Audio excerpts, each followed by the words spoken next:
Hello, my name is HQ of HQ Reacts. Welcome to my channel. Please do me a favor.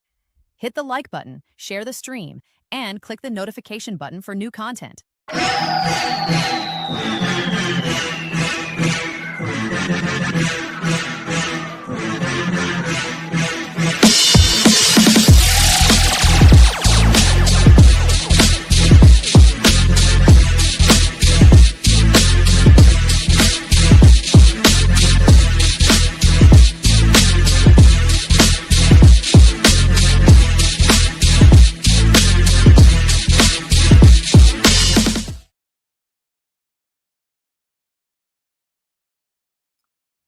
Hello, y'all.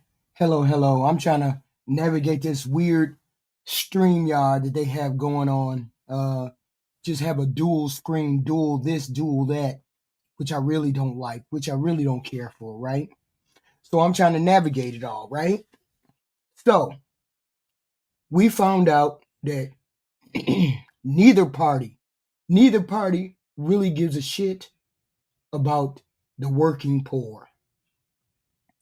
Because the honest to God truth is, ACA or Obamacare, as it's called, the ACA as it's called, is really for a specific demographic that would get ACA. It's not for the people who have jobs, right? It's not for them.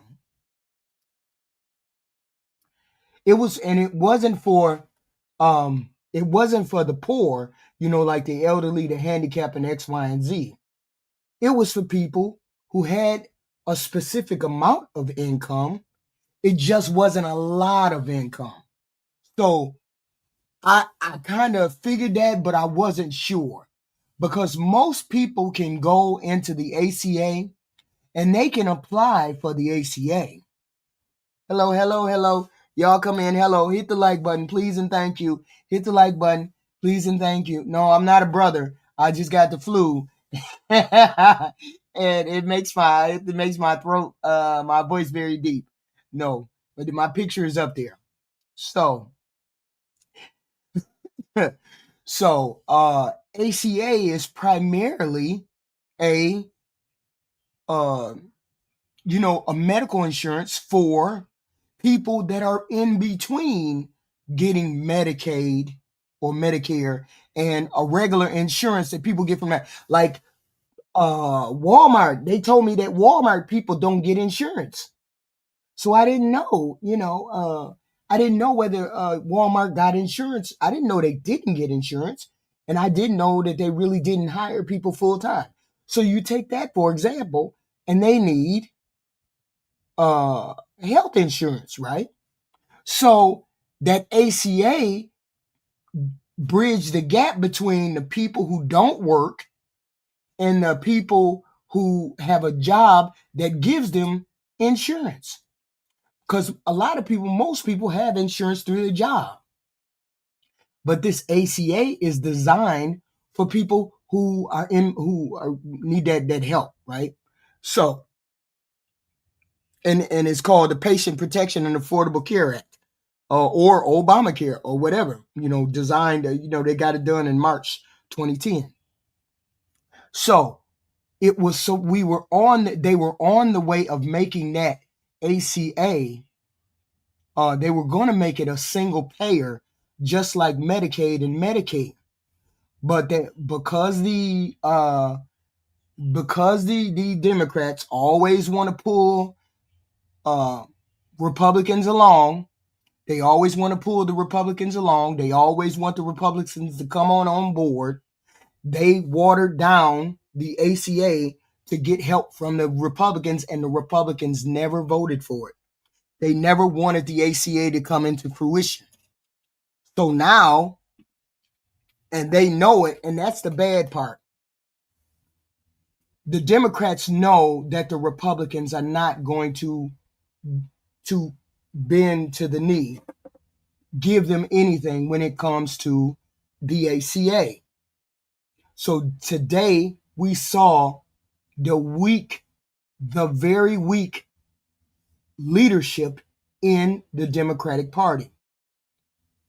Weak as in mean weak as in meaning they don't stand for the poor people of this country ahead of their donors.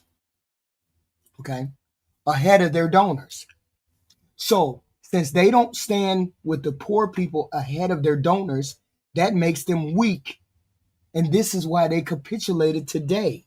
Last night. I guess it might have been last night, right? So they gave in last night when they didn't need to. All the cards, they had all of the cards. The Democratic leadership had all the cards. Hey, T. Elizabeth, hey. The Democrats had all of the cards. They had just gotten off a fresh win from the Tuesday night. Okay? They had just gotten off a fresh win. But they decided that somebody got to Chuck Schumer, somebody got to all of the senators, all of them. They really don't want to help the poor people in this country. Okay? They really don't want to help the poor people in this country. And the problem is that we all get screwed. It's the people between the working class, the really working class, who get Medicaid and Medicare from their job, and the poor people. Okay? So now we're stuck. Here's the thing. Chuck Schumer gave up their position. They had them. They had the Republicans. Because what was the Republican? That's all they had to do. That's all they had to do was go home and say, I ain't fucking with y'all. Drip D8, you need to stop. You need to stop. Because if you can't think beyond your nose, ain't nobody talking to you. The whole point was blue can win in blue states all day long. The point was the margins was the whole shebang. That was the beauty of the win. If you don't understand margins, then you're dumb. Stop talking about blue winning blue. Everybody expected blue to lead blue. Everybody expected that. The margins, who voted for who, what demographic voted for what, is what's important. Stop saying the obvious. Starting to sound like a zombie. So here's the thing. The Democrats gave up the position of having the Republicans over the barrel. See, if you don't know you got somebody over a barrel, you don't know you got all the leverage over somebody, then you're going to fumble the ball. This is what the Democrats, the weak-ass Democrats, did. They fumbled the ball. If I was in charge, I'd have went home and went on vacation for 3 months. American people be damned. The American people gave them a mandate on Tuesday. The American people gave them a mandate on Tuesday. Shut your ass up, Drip D. Shut your ass up. Because you dumb, and now you're going to piss me off. I'm already pissed that our dumbass, our weak-ass Democrats capitulated to this clown, this orange clown and his gang of thieves. Excuse me. I'm already mad that they capitulated to them. Okay? I can't wait. So here's the thing. They gave everything up for a promise of a vote. The Republicans have lied to the Democrats before. So I don't understand why they would have even believed any of those things anyway. I don't understand why they would have believed that the Republicans are going to give them a opportunity to vote on it. The Republicans have to bring the bill to the floor. Chuck Schumer cannot bring the bill to the floor. So they're waiting on the behest. They're waiting on the good graces of the Republicans to bring a bill to the floor that the Republicans don't even want to vote on. The Republicans don't even want to vote on it. They don't want to give you health care. They are standing on what they stood on in July. In July, they said they didn't want this bill. They said it in July. We don't want this Medicare. We don't give a damn about these people having Medicare. These people can go fly. And you have to remember, they're talking about the people that make between 15,000 and say 30,000. They're talking about those people who make between 15,000 and 30,000. They told those people to go fly in July. They said, y'all can kick rocks. We ain't supporting y'all in this ACA. And now people are piling on. ACA ain't no good. ACA ain't X, Y, and Z. Okay, so what are you all going to do with those people who were on ACA? Seeing as how all of those people are going to get off of that ACA because they won't be able to afford it. It's going to be 50,000 plus people that get off of it, and then they end up taking dirt naps. So what do you do about those 50,000 is going to end up taking dirt naps because we had this weak Democratic leadership that caved on bullshit, on a promise, caved on a promise of a vote that the Republicans don't want to give them. Okay? The Republicans have never voted yes on any kind of government Medicaid at all. Ever. They've never voted yes on anything when it came to regards of medical. I don't understand why the Democrats gave up the position that they gave up just for a promise. And the thing is, I know that these people were set this shit up. We know they set this shit up simply because the people that voted for this bill were either some people, 2 people or 3 people who had already won their seat, 2 or 3 people who are retiring, or 2 or 3 people who were going to vote for it anyway, who didn't give a damn. So all of these people had to land on the sword. All of these people who were already getting ready to quit, retire, X, Y, and Z. So those are the ones. So now you think we stupid, like we don't know that this was planned. They would have capitulated on Thursday, right?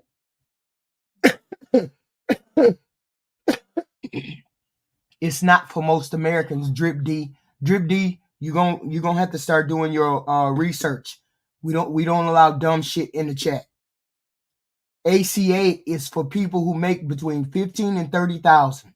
Of course, they're not going to be able to afford it when the premiums go up.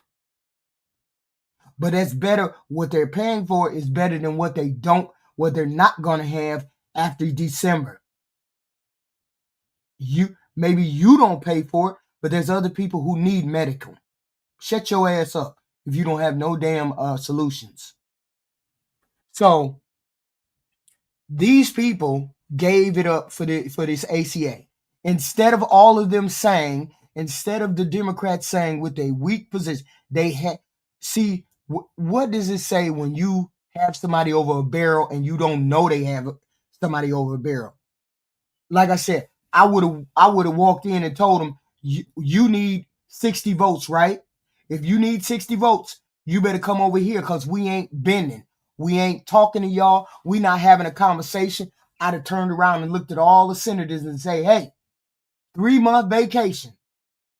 We having a 3-month vacation. We ain't talking to them until they come over here and tell us that they're gonna put the ACA subsidies back into this bill. We ain't talking to them. So don't call me. Don't call my office. Do all the negotiating between you and Donald Trump. When y'all come back and talk to us about that ACA and putting it back in the bill, present a bill to us that has the ACA in it. Then we can talk to y'all. Okay? The whole point is they capitulate. They threw us under a bus. No, they didn't throw me under the bus. I don't know how. We don't know how these ACA we don't know how this subsidies ending is going to affect regular people who get regular medical through their employer. We don't know how that affects us at all. We do know that the people who make between 15 and 30,000 are the people that normally are on ACA. Okay, those are the people that are normally on ACA, and I'm not saying that I'm not saying that their payments are reasonable. I'm hoping that they're reasonable. I don't know. I was going to go on the exchange and I was going to go in there and see what they would give me as a older person, as a retired person, see what they would offer me, because I know that somebody that's making X, Y, and Z can possibly get on Medicaid, because I know that they extended it. They had extended it, right, to expanded the eligibility for the public program, the Medicaid. Okay. So it was a bunch of marketplaces called exchanges, right? So individuals and families could buy insurance. And people keep saying, oh, well, it went up. It went up. It went up because of yes, they had the cards. The whole point was they had the card. If I tell you I'm not coming to the table, no, wait a minute, hold on. You're the person that's in charge of everything. The public is blaming you for everything.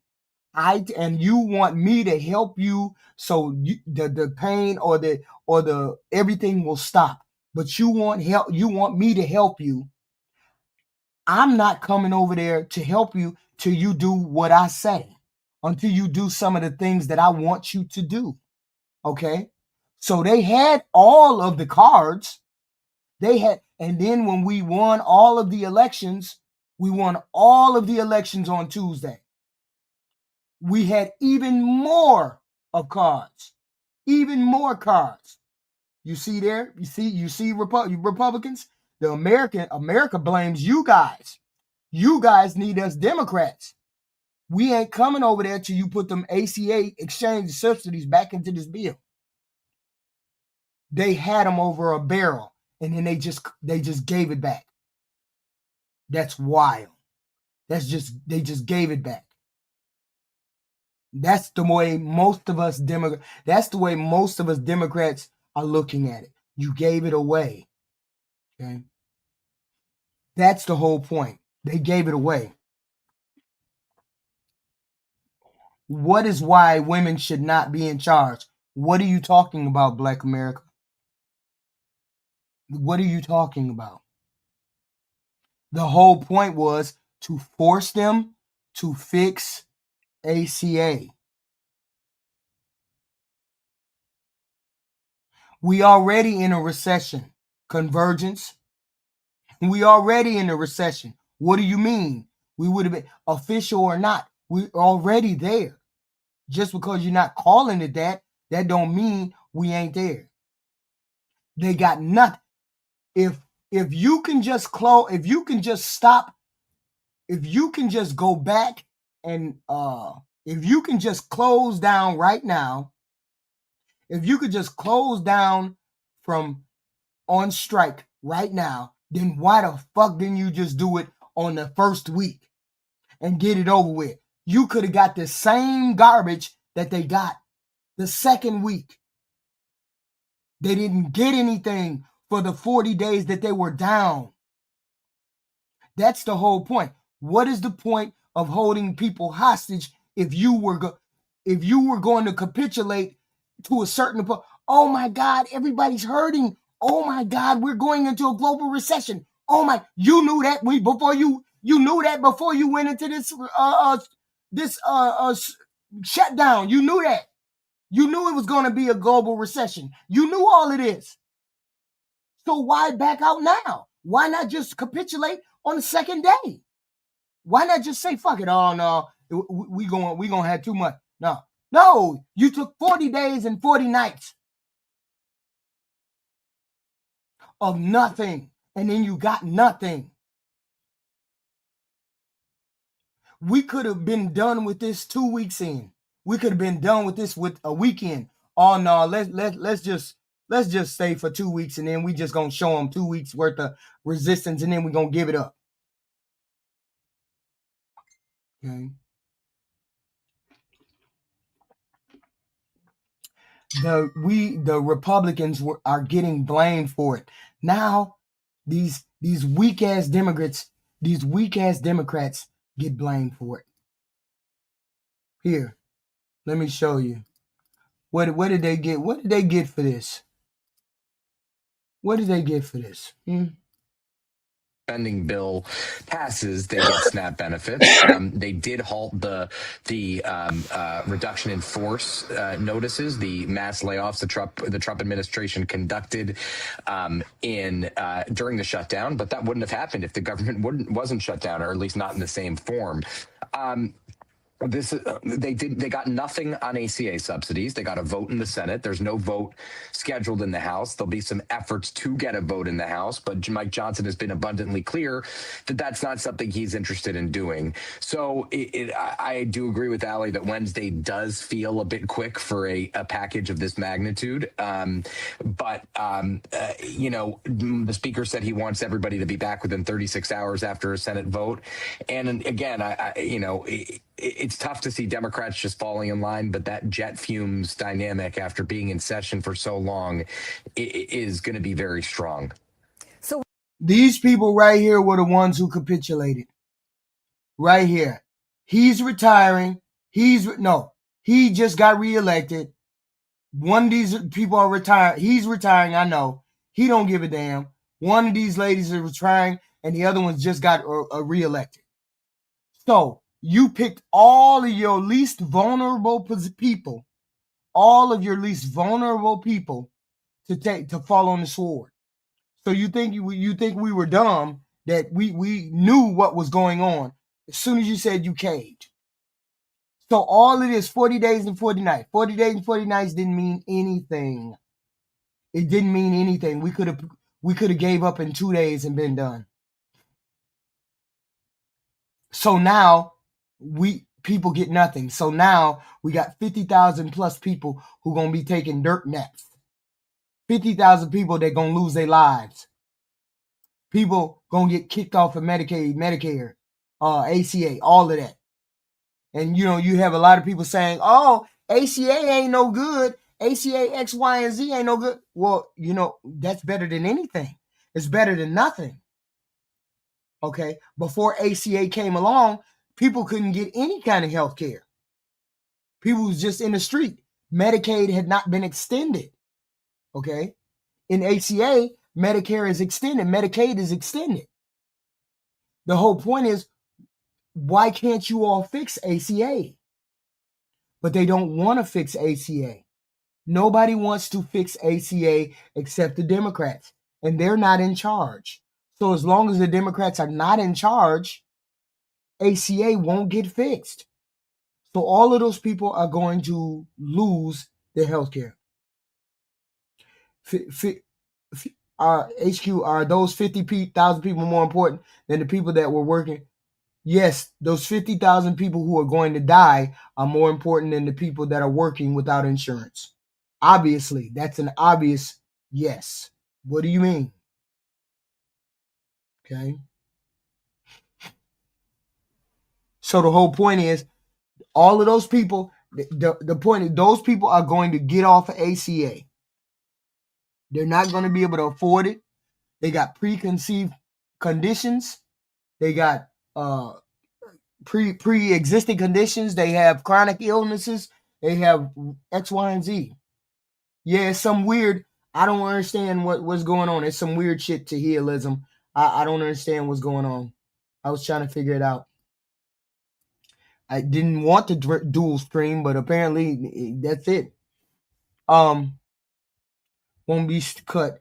Medicaid and Medicare won't be cut. Medicaid and Medicare was cut in July, drip dummy.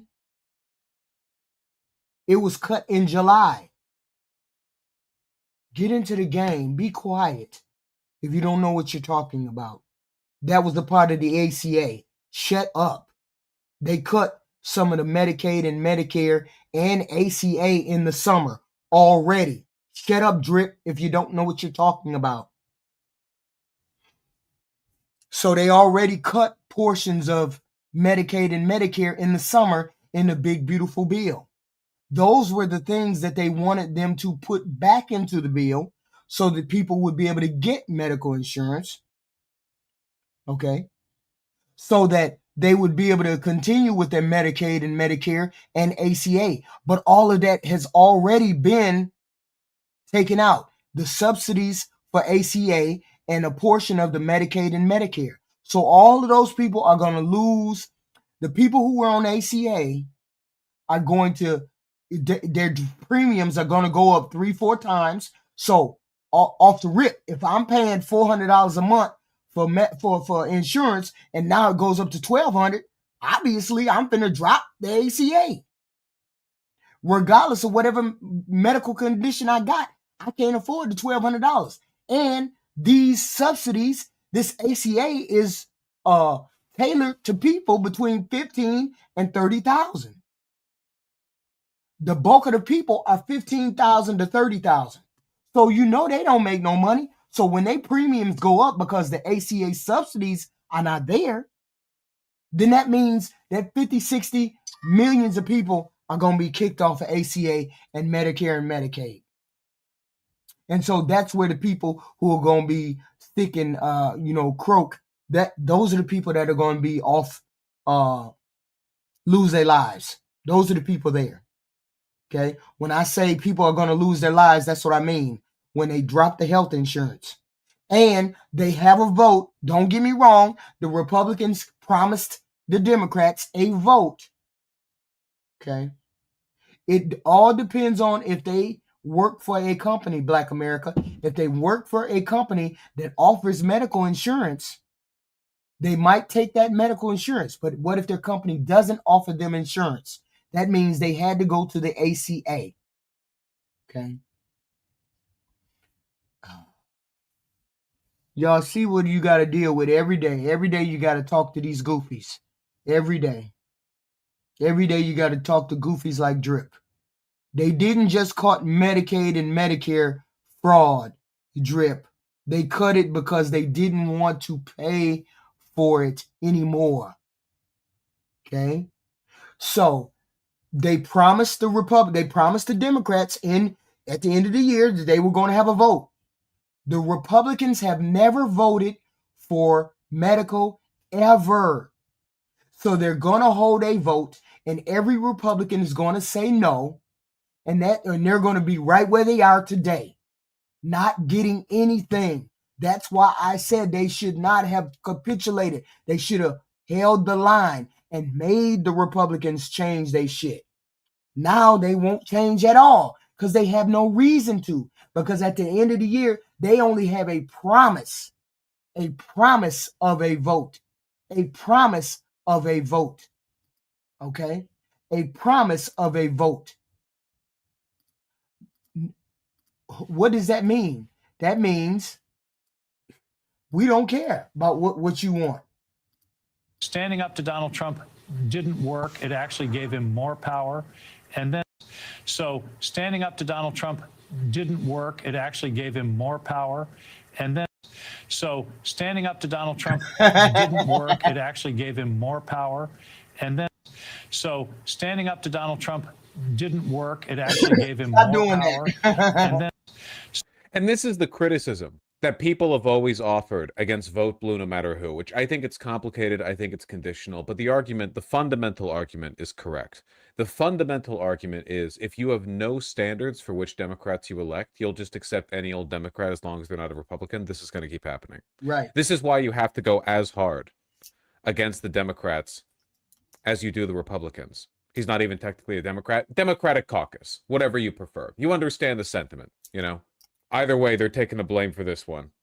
Oh, man. The group of moderates who broke ranks and voted with Republicans on the legislation to fund the government and hold a later vote on extending Affordable Care Act tax subsidies that expire January 1st. Senator, thanks so much for being with us. Why did you decide to vote with Republicans to open the government? Well, Joe, you have to go back to what the strategy was at the beginning of the shutdown. There were two goals, both of which I support. One was standing up to Donald Trump. The other was getting some resolution on the ACA premium tax credit issue. The problem was the shutdown wasn't accomplishing either goals, and there was practically, well, there was zero likelihood that it was going to. In terms of standing up That's to why. Donald That's Trump, why. the shutdown actually gave him more power. Exhibit A being what he's done with SNAP. Yeah, he and was SNAP doing benefits great across the country. Oh, by Yeah, I got a better one. I'm sorry. Hold on. I got a better one. This is the real Democrat right here. Here we go. Hold on. Oh, okay. Oh, here we go. Here we go.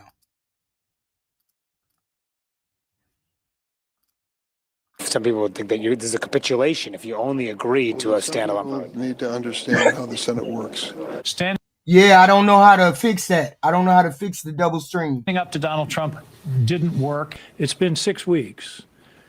There's been the Republicans made it clear they weren't going to discuss the health care issue, the Affordable Care Act tax credits until the shutdown was over. See, they weren't gonna talk about it. The Republicans didn't want to talk about it. They didn't want to they didn't want to re-up the Medicaid or the Medicare, or they didn't want to give nothing. Okay? But here's the thing. Your shit had to be bigger than theirs. My dick would have been bigger than theirs. Oh, hell no. You ain't coming to the table. We all going on vacation. Exactly what I would have did to them.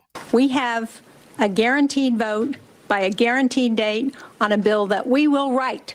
That means jack shit.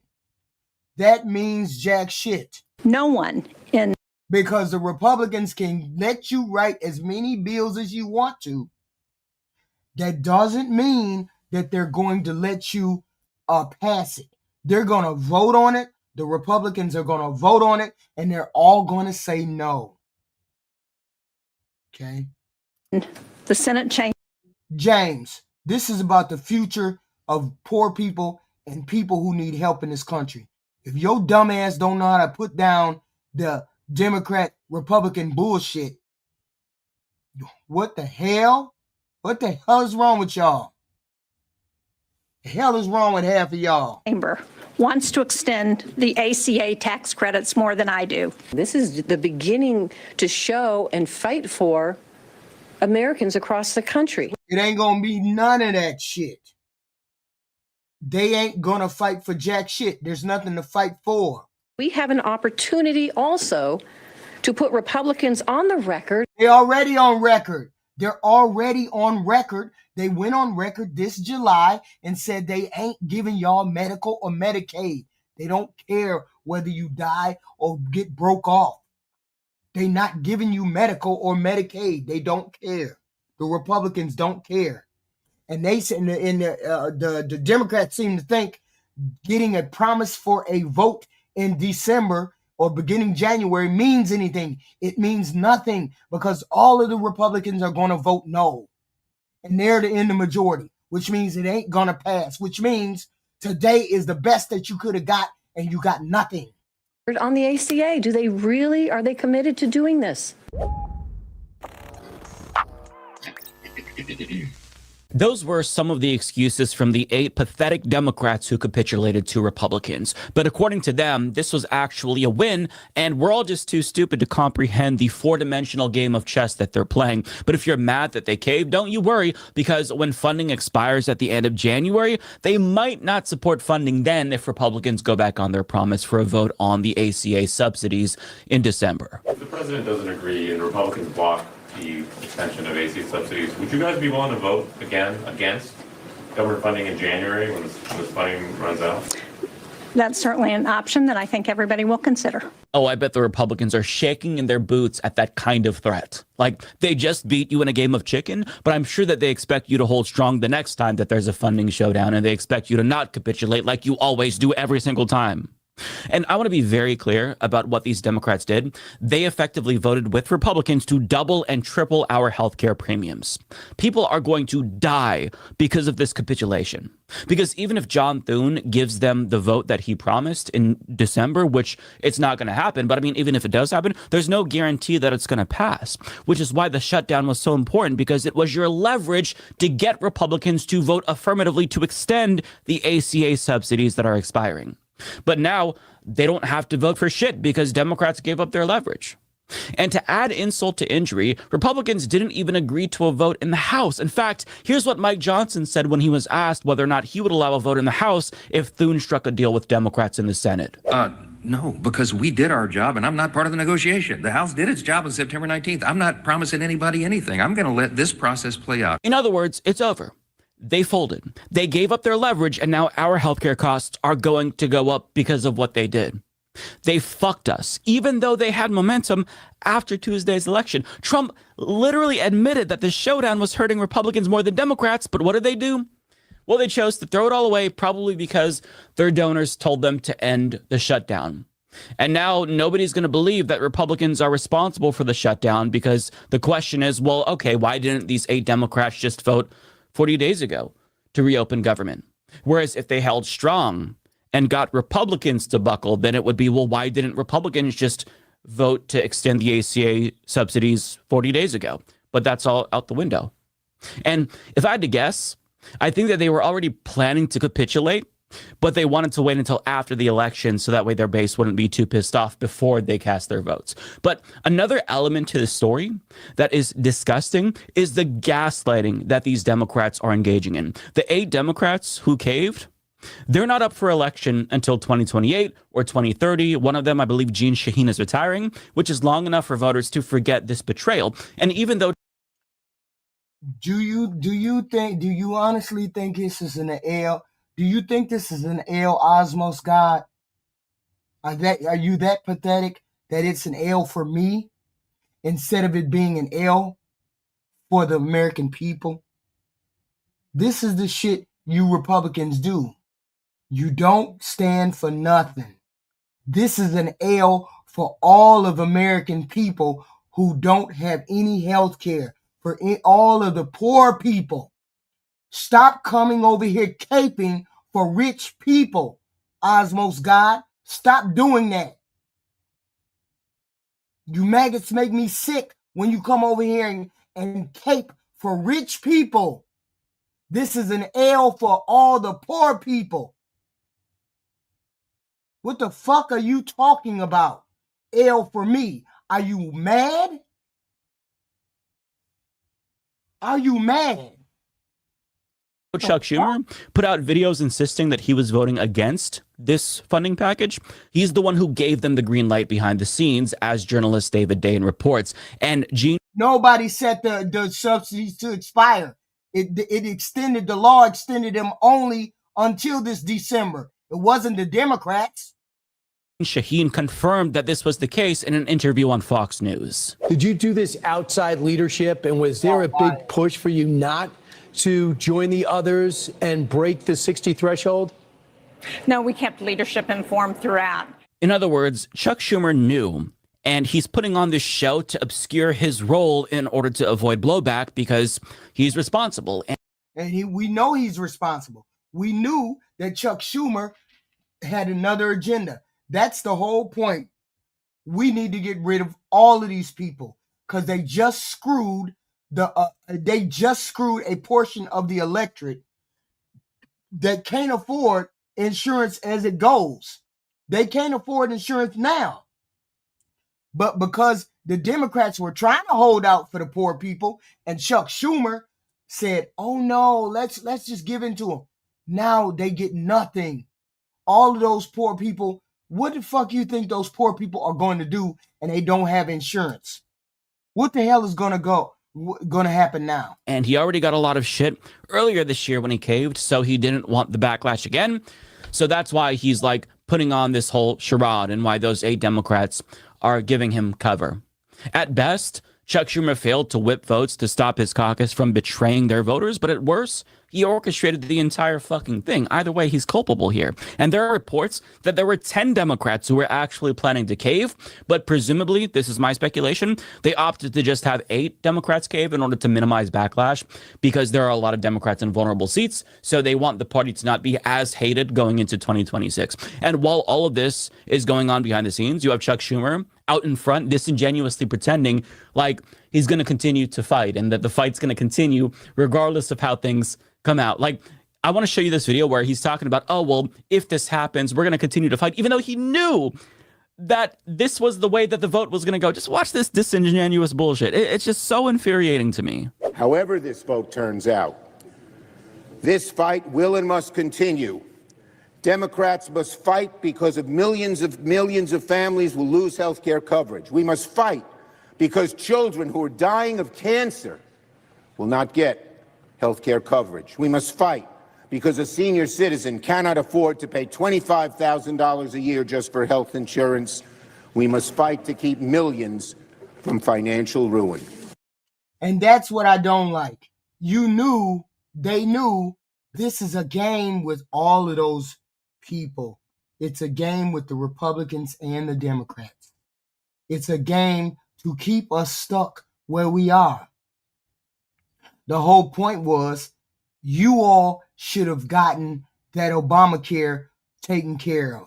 What you really should have did was you should have just extended Medicare and Medicaid to all of those people. Instead of putting Obamacare or ACA into place, you should have extended the Medicare and Medicaid. Now the Republicans came back around and are trying to get rid of the Medicaid, Medicare, and the ACA. Why not just try to fix it? Okay. Why not try to fix it? Okay. Of course I'm going to vote. Of course I'm going to vote for Democrat, Fred. I am a Democrat. I'm not a Republican. Your company, your party only cares about the rich. Don't come over here caping for the rich people, Fred. Don't come over here caping for the rich people. Don't do that. Okay? Don't do that. Your party has done enough damage to this country. But I think it's a game between both of these parties. I think it's a game to keep people from having from having health care, from getting a book. Because if you have decent health care, if your health care doesn't cost that much money, you can don't have to worry about going to the doctor. You don't have to worry about getting sick. You don't have to worry about all of those kind of things. Nobody gets played, Fred. You get played.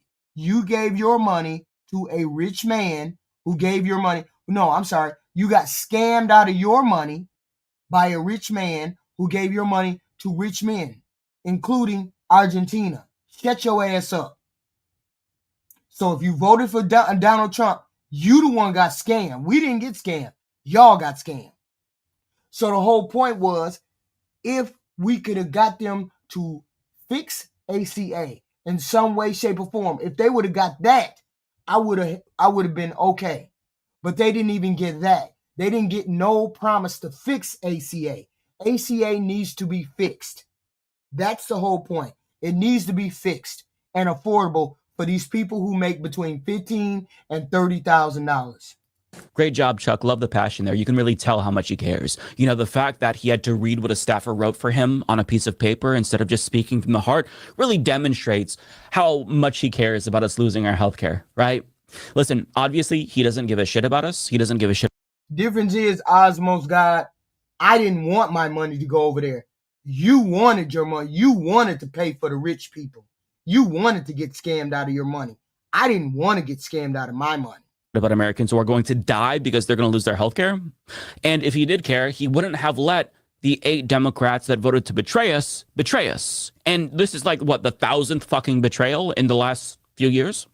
But at least his donors are going to be satisfied with the outcome, right? We might lose healthcare. People might have their premiums double and triple. People might die if they lose their healthcare, but at least the donors are going to be satisfied, right? Because that's what Chuck Schumer cares about at the end of the day. That is all these people care about. But the silver lining is that Chuck Schumer may have just put the final nail in the coffin of his career, because this is the second time in the same year he bent over and spread his ass cheeks for Republicans. And voters are starting to realize that nothing is going to change so long as leadership remains in place. And people are so fucking pissed off that now they're starting to speak out. All 8 of the Democrats are getting ratioed and ripped to shreds on Twitter. And some of their colleagues in the House are also outraged, seeing as how this capitulation reflects. As they should, as every person in Congress should. Every one of them should lose their job. Republicans and all the leadership. Republicans and Democrats.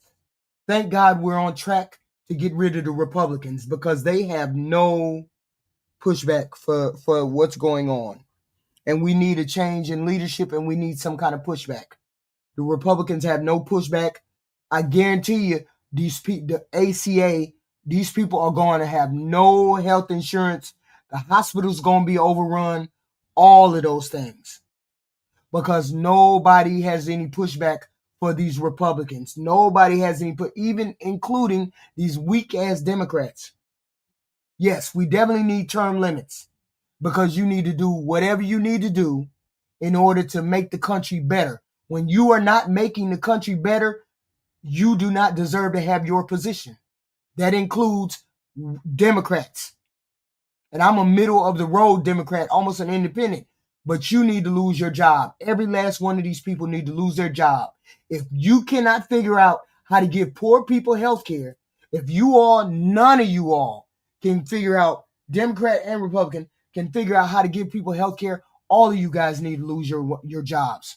All of y'all need to lose your jobs. Poorly on the entire party. Axios reports that everyone's furious, from elected Democrats on the left and center to Democratic adjacent organizations like Move On. Becca Balint of Vermont said it was BS and says people need healthcare, damn it, not some lame promise about a mythical future vote. They continue, people are furious, a centrist House Democrat speaking on the condition of anonymity to share details of internal discussions told Axios. It's an awful deal and a total failure to use leverage for anything real. Another Democrat told Axios there is near universal frustration and that everyone seems to be united, that we should be opposed, and that this isn't a good deal. So there's near universal condemnation within the party, and just to demonstrate how badly these 8 Democrats fucked up, even Ezra Klein, and get this, Matt Iglesias condemned them for caving to Republicans. Do you know how badly Democrats have to screw up to be condemned by Matt Iglesias?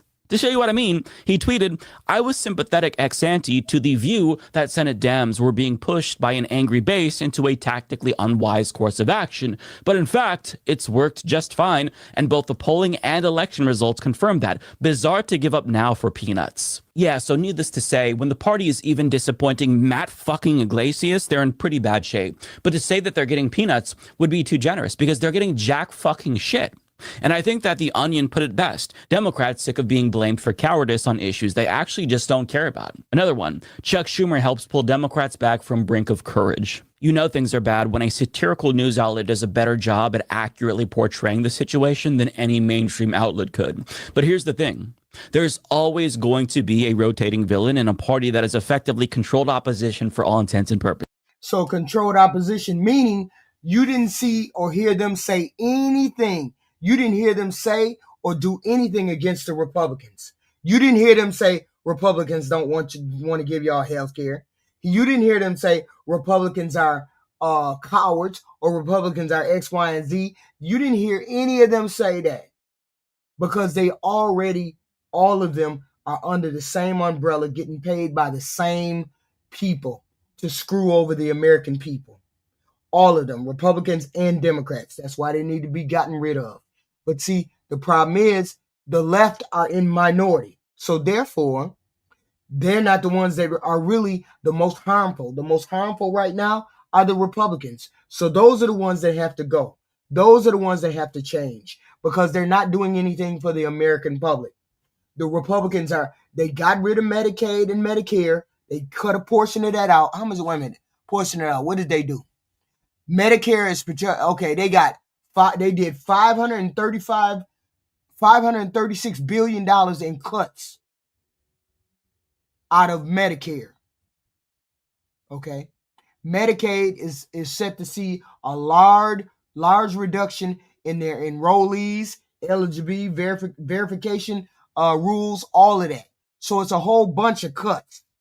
Okay. Even though it doesn't happen right like immediately, all of these things are going to be cut, specifically out of the Democratic social programs. So we're going to be screwed. So neither party wants to help the common man, the poor man. Neither one of them wants to help the common poor man. If it's not Joe Lieberman, then it's Joe Manchin and Kyrsten Sinema. If it's not them, then it's John Fetterman and Jeanne Shaheen. There's always going to be somebody that they present us with as scapegoats, so that way we direct our anger towards them and think about the Democratic Party's numerous failures as individualistic as opposed to systemic, when it is indeed systemic. It is nothing more than political theater, what we're seeing. And this is probably the most explicit example of that I've ever seen. This is all political theater. All of it, including the Republicans and everything. All of this shit is theater, okay? The whole point is we need a whole nother party. We need a different party. We need some kind of party that started that we need to get rid of these parties. We need to support maybe a working class party. I don't know, a working class party, a poor man's party. We need to figure from the ground up. We need to support different candidates. Different candidates that are not Democrat and Republican. Because they're not meaning anything. The Republicans proved that they were for the rich this summer when they decided that they were going to give all the tax cuts to the rich. They didn't give jack shit to the poor people. They could have extended the Medicaid, Medicare to the poor people. They could have did that, but they didn't want to. They cut all of that out. That's the whole point. They got rid of all of that. From poor people, y'all. Between 15 and 30,000, they got rid of those subsidies for those poor people, which meant those subsidies would go up, which they knew once the subsidies went up, the Republicans knew once those subsidies went sky high and were taken away, that the poor people were going to abandon the ACA because they couldn't afford it. They knew what they were doing. But make no mistake about it. Almost every single Democrat is to blame here. Some more than others, yes, but all of them are to blame because they are collectively protecting leadership from accountability when they should be throwing them to the fucking wolves. Case in point. Do you support Chuck Schumer to lead Senate Democrats going forward? So, Chris, again, we found ourselves in a situation I don't think the Senate has found itself in before. I will note, Senator, that given two opportunities, you did not voice your unequivocal support for Chuck Schumer, but his job, at least for the moment, is not over. If this compromise plan does lead to the government... I will say Chuck Schumer and the leadership of the Senate are dealing with an incredibly complex situation. Now, if you look online, people are reacting to that clip positively, and they're viewing Mark Kelly's refusal to endorse Schumer's leadership as significant. But personally, I regard it as cowardice and spinelessness, because he is not saying what he should be explicitly saying, but he's not alone, because even Bernie Sanders, like others, are blaming the 8 Democrats, which they should do, of course, but he's not naming Chuck Schumer or calling out leadership's failures altogether that got us to this point. And even though Hakeem Jeffries kept his caucus together, he's still defending Chuck Schumer and agreed that he's an effective leader that should keep his job. And even though that's objectively untrue, Hakeem Jeffries knows that he needs to defend Chuck Schumer, because if Schumer falls, then he knows he's next. But nothing is going to ever change if leadership remains in place. But the dam is actually starting to crack, because Ro Khanna, to my knowledge, became the first sitting Democrat to explicitly call on Schumer to be replaced. Mark Pocan essentially did the same thing while not naming Schumer explicitly. So Democrats are starting to dip their toes in the water to see how calling on leadership to resign feels. But it's our job to kick their asses in the fucking water and force them to call out leadership and put pressure on them to resign. See, if we pressure Schumer himself to resign, that's not going to work, because he doesn't care what we think. He's proved time and time again that he's not going to heed our calls for him to resign. The last time he buckled, he was going on a book tour as if everything was copacetic after he just fucked us over. He doesn't care. So that's... He's beholden to his donors. They are all beholden to their donors. AIPAC, Israel, you name it, they're beholden to those people. above and beyond us poor people. So they don't care. They're going to do what they want to do because they don't care about the regular, everyday, average American person. They know people are going to die because they don't have this ACA. They know people are going to be broke off come January because they don't have ACA. They don't care. They don't care one way or the other. That's why I'm asking all of you who have Democratic senators to call on them and politely demand that they ask Chuck Schumer to resign. If you have one of the 8 Democrats who betrayed us, then call on them and let them know that they disappointed you. But if you have a different Democratic Party senator who didn't betray you but hasn't called on Chuck Schumer to resign, which is all of them, I'm going to put a link under the like button to a directory that'll give you the phone numbers of your U.S. senators. My senators are Ron Wyden and Jeff Merkley, and I'm going to call them to initiate what I'm calling Operation Oust Schumer, because we cannot let this stand. If there is no accountability for what just happened, then nothing is ever going to change. And it's not like getting rid of leadership is going to solve all of the Democratic Party's problems, but accountability is the first step to actually course correcting. Yes, and we got to do that. We got to start holding them all accountable. We got to start holding all of the Democrats accountable. We got to start definitely holding the Republicans accountable. The problem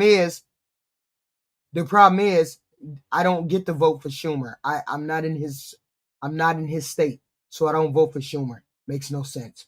My whole point is we have to hold all of these senators accountable, including the Republicans, when they do bullshit like they did with this big, beautiful garbage bill.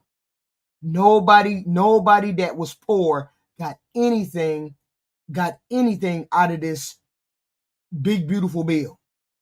Oh, that's what I meant to ask. Whoever voted Republican, any of you maggots, put in the chat what the big, beautiful bill did for you. You all hit the like button, the subscribe button, the share button. Please and thank you. Put all of that down. Put your like button, share button, subscribe button. Do it now. Like button. Click the like button. It's right there under the video. Please and thank you. Click the like button. Okay? I don't have Schumer in my state, so I would not vote for Schumer. But we have to start holding these people accountable, Republican and Democrat, until they start doing things for the poor people. Because the poor people are not getting anything out of this government. We just keep going on and on and on and on. I want to know, what did the big, beautiful bill do for you all? Since you all like to cape for rich people, I'd like to know what it did for you poor people. Okay? And that's the problem with you, user. You live in this country too. And you all haven't done anything for this country either. That's the problem. So the first one I'm going to call on camera is Ron Wyden. His number is 202-224-52. Shut your ass up, Rainy girl. Don't come over here caping for rich people. Don't come over here caping for the rich people who gave your money away. You got scammed out of your money, and then the scammer gave your money to rich men, and then the rich men gave Argentina money, scammed you out of money like that. Don't come over here caping for no rich people, Rainy girl. 42, and please do not call my senators, call your senators, because we need all of them to know that we are done. How you got poor people over here caping for rich people against poor people? Make it make sense. With leadership, this was the final straw.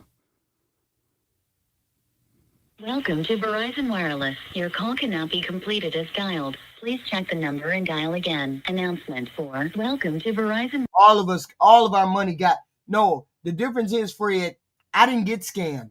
The people who voted Republican got scammed. We didn't vote Republican, but our money had to go over there. So we got scammed.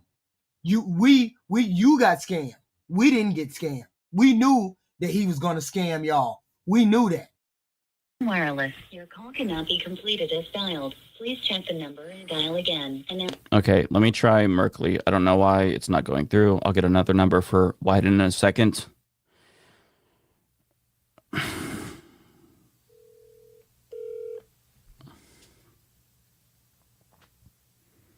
Calling his representative.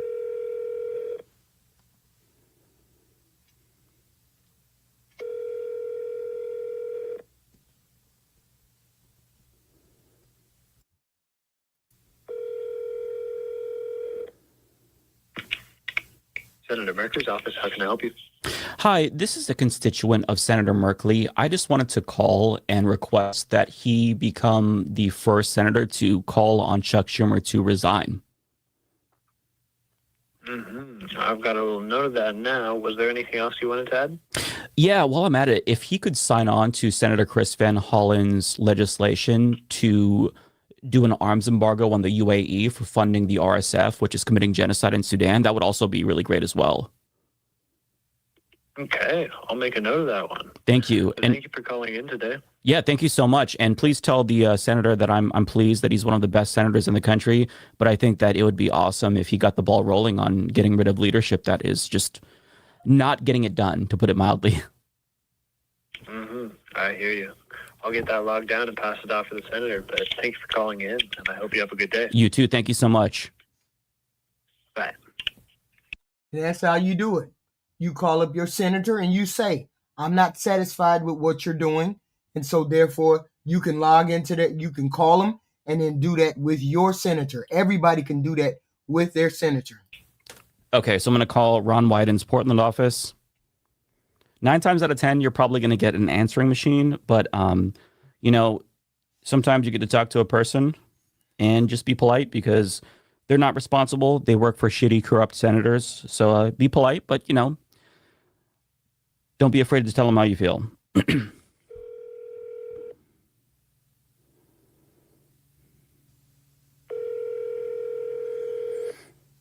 Yeah, but that's better than the calling. The calling can be logged and they can log the calls. Nobody said it was going to do X, Y, and Z. But the whole point is to get get millions of callers on record. Get people on record as calling to say they're dissatisfied with their they're satisfied with their leadership, instead of being just sheep and not doing anything. Well, that's all we have are people bitching and complaining. Oh, it's always gonna be this way. We can't do anything. We don't with X, Y, and Z.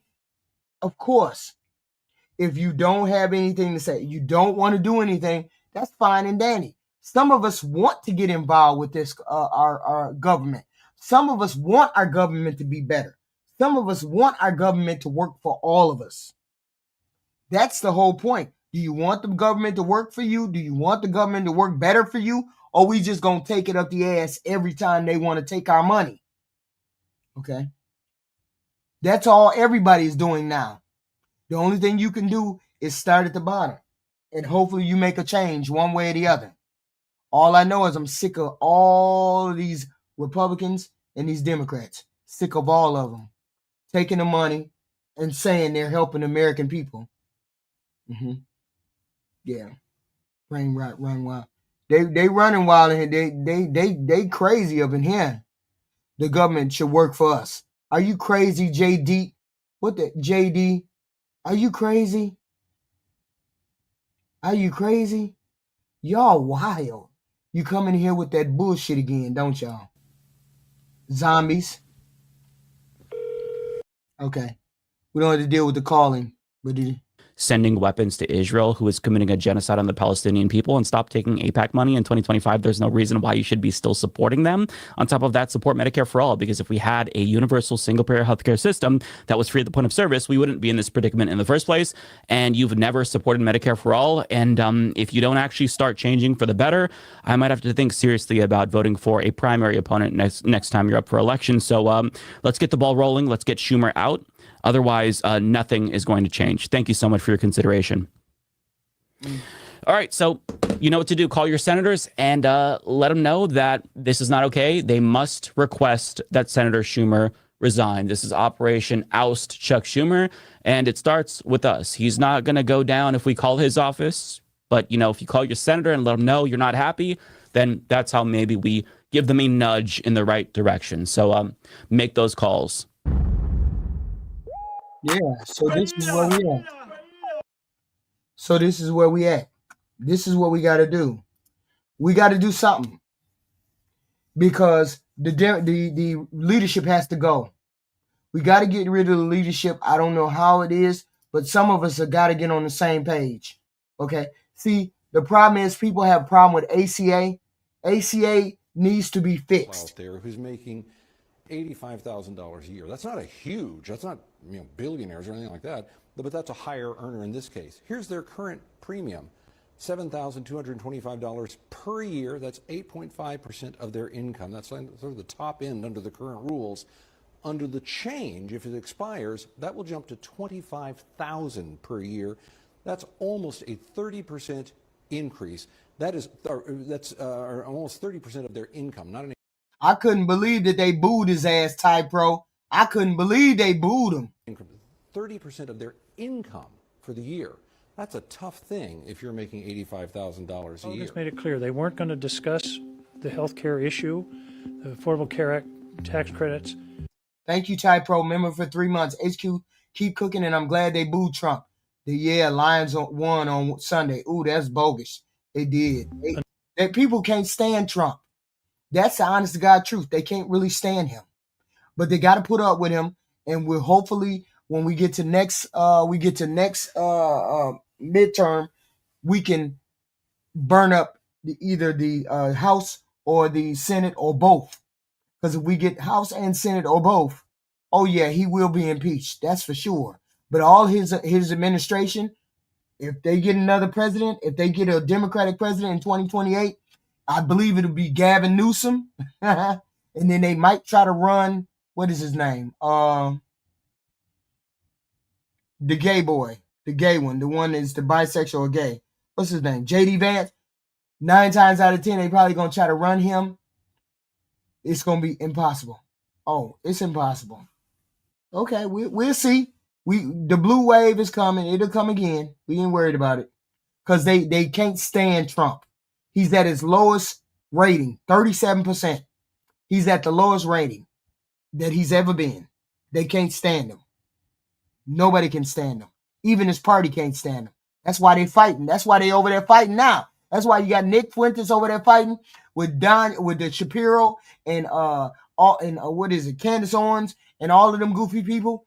That's why they over there fighting, because they trying to figure out what the fuck they gonna do after he kicks the bucket. They can't stand him until the shutdown was over.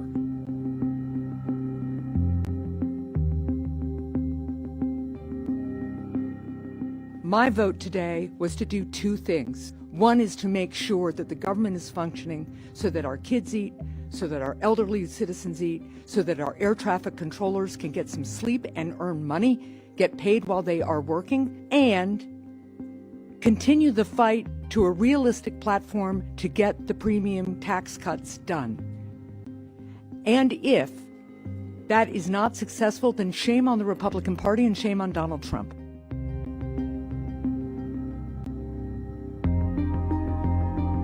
Most of us up here in the group of 8 that voted for this tonight have voted repeatedly with the Democratic strategy, but after 40 days, it wasn't going to work.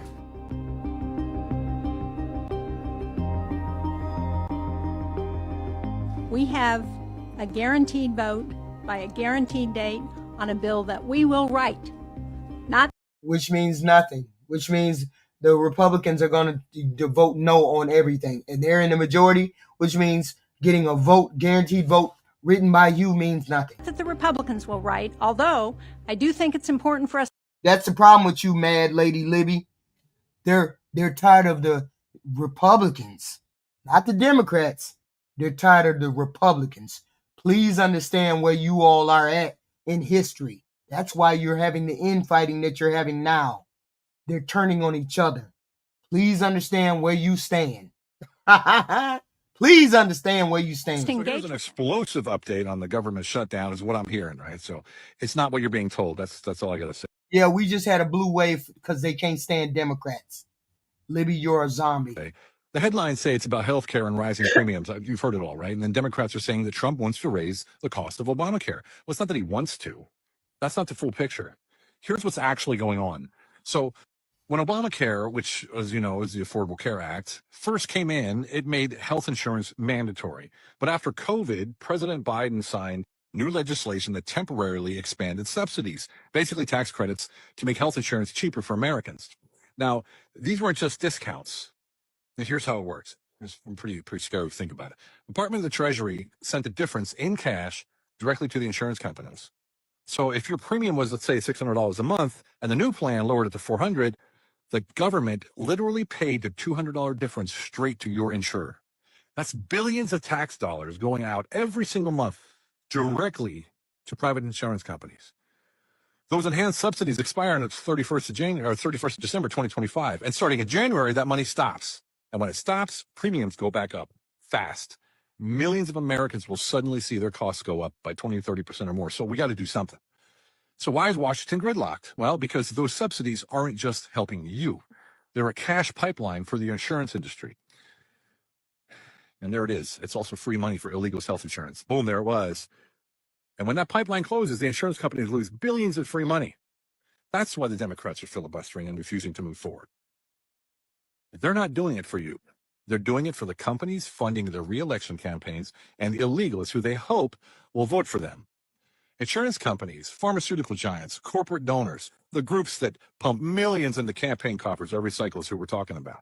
They're telling the politicians, you either extend this program or we're going to fund your opponent next election. And that's exactly what's happening. The Democrats are shuffling. So the government stays shut down. The American people get held hostage, and the money keeps flowing. Not to you, but to the middlemen. So let's call it what it is. This shutdown isn't about protecting Americans. It's about protecting a cash pipeline from the U.S. Treasury straight into the private corporations and a new voter bloc for the Democrats. And until we break that loop, until citizens start leading, not career politicians protecting their donors, nothing changes. That's the citizen leadership I always keep talking about. Focusing on what's real, following the money and demanding accountability, not headlines. Because the truth is simple. If you're paying the bill, then you deserve to know where your money actually goes. Wouldn't you agree? To no one's surprise and everyone's disappointment, the Democrats have caved. Yes. Hate to say that we saw this coming, but they held out longer than we thought they would. I think it's important to note that everyone who voted for the bill is not up for re-election in 2026. Most of them are all above the age of 70 and may not even be running for re-election when they're up for re-election. I think it's like 2028, 2030. It's a bummer. It's disappointing. Supposedly, the leader of the Senate, John Thune, said that they're going to vote on extending the ACA subsidies no later than the second week of December. But the leader of the House, Mike Johnson, said that he's pretty much against the Obamacare subsidies. Look at my hair. I don't care. It's 11:42 p.m. It's gonna be an interesting week. The government is still not open yet. This just means that the filibuster is broken so that the Senate can vote on the CR. And since the Senate Democrats voted to vote on the bill, they are going to vote for the bill. Then it's going to go to the House where they have enough votes to pass it since the Republicans have the majority. And then it's going to go to Trump, who's going to sign it. I'm not sure yet how long the CR is going to extend.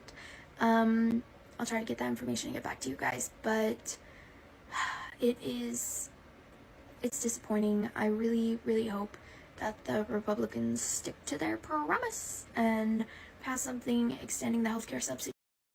Well, we know that they're not going to do that, hon. We know that for a fact. We know they're not going to pass anything to extend the Medicare and the Medicaid. They already stood on, in July, cutting all the people off of medical and Medicaid. All those people going to get kicked off of Medicare and Medicaid. The Republicans already did it in July. They just waiting for the end of the year. So people keep hoping that the Republicans are going to do it, but they're not going to do it. Ty, I don't know why you arguing with all those racists in the chat.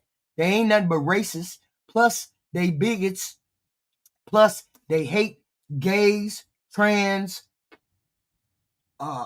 immigrants, Hispanics, brown. They hate everybody.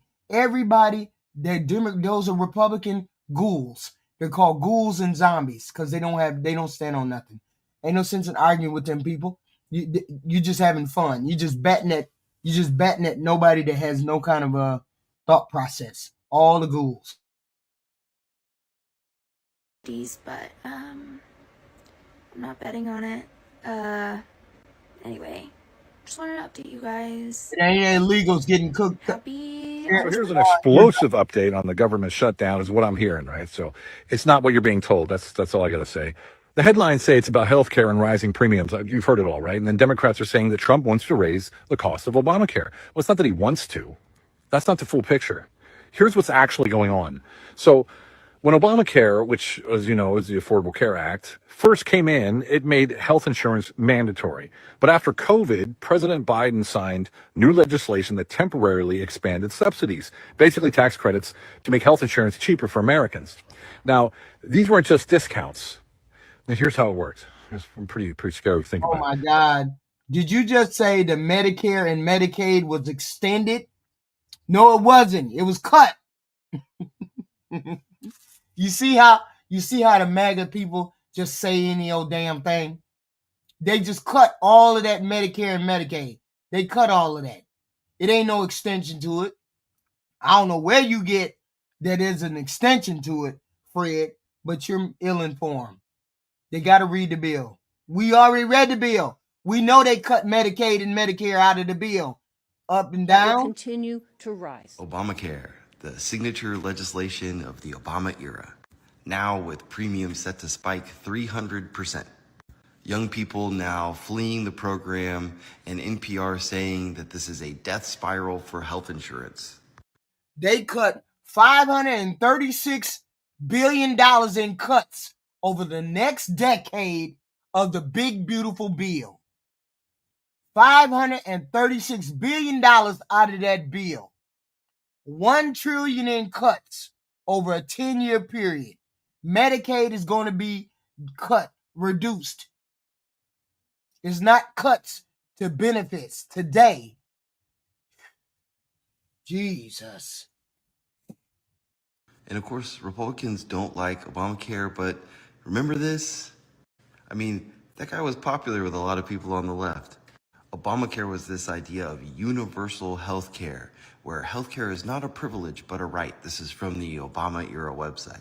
The idea is this idea of risk pooling, where you put people into a risk pool and that is what makes insurance work.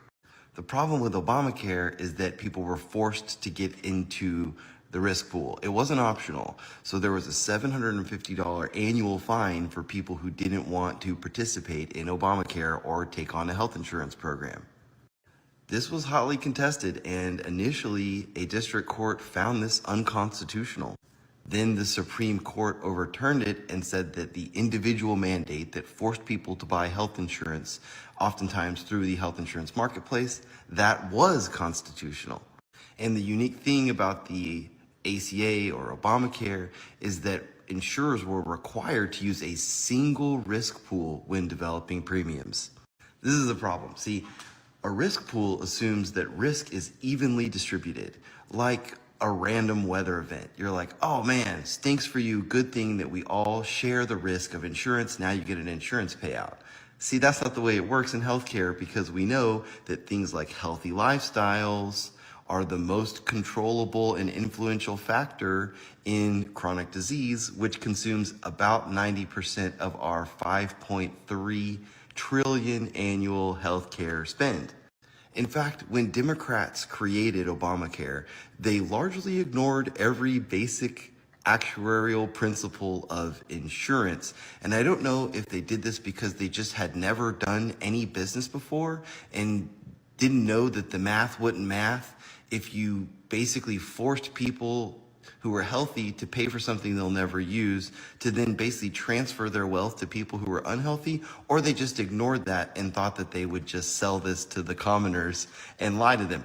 But the only reason it hasn't already collapsed is because the Democrats passed additional taxpayer subsidies that insulated the insured from rising costs. So basically, taxpayers just paid more for this, the mistake of the Democrats.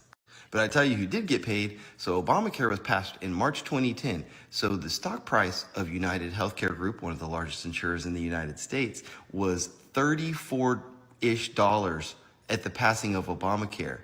In 2023, we were at about $600. That's a pretty good return on Obamacare. Or Merck, one of the biggest pharmaceutical companies, whose stock price was $36 on passage of Obamacare, and then up into 2023, it was more like $140.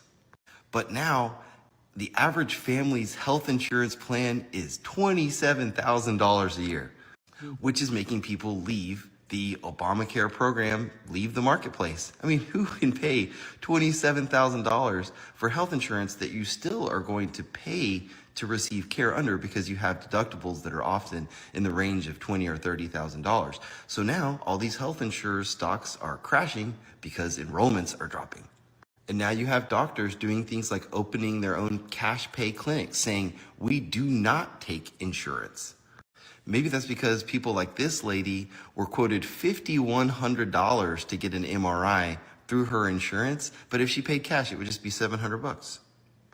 Trump has tried to do something about this with pricing transparency executive orders. The first one ordered healthcare providers to just publish their prices, so then they just buried them on websites that were like 300 pages deep. So then he did a second one that makes it so that their prices have to be machine readable so that computers can go and get those prices and do things like set up price comparison websites.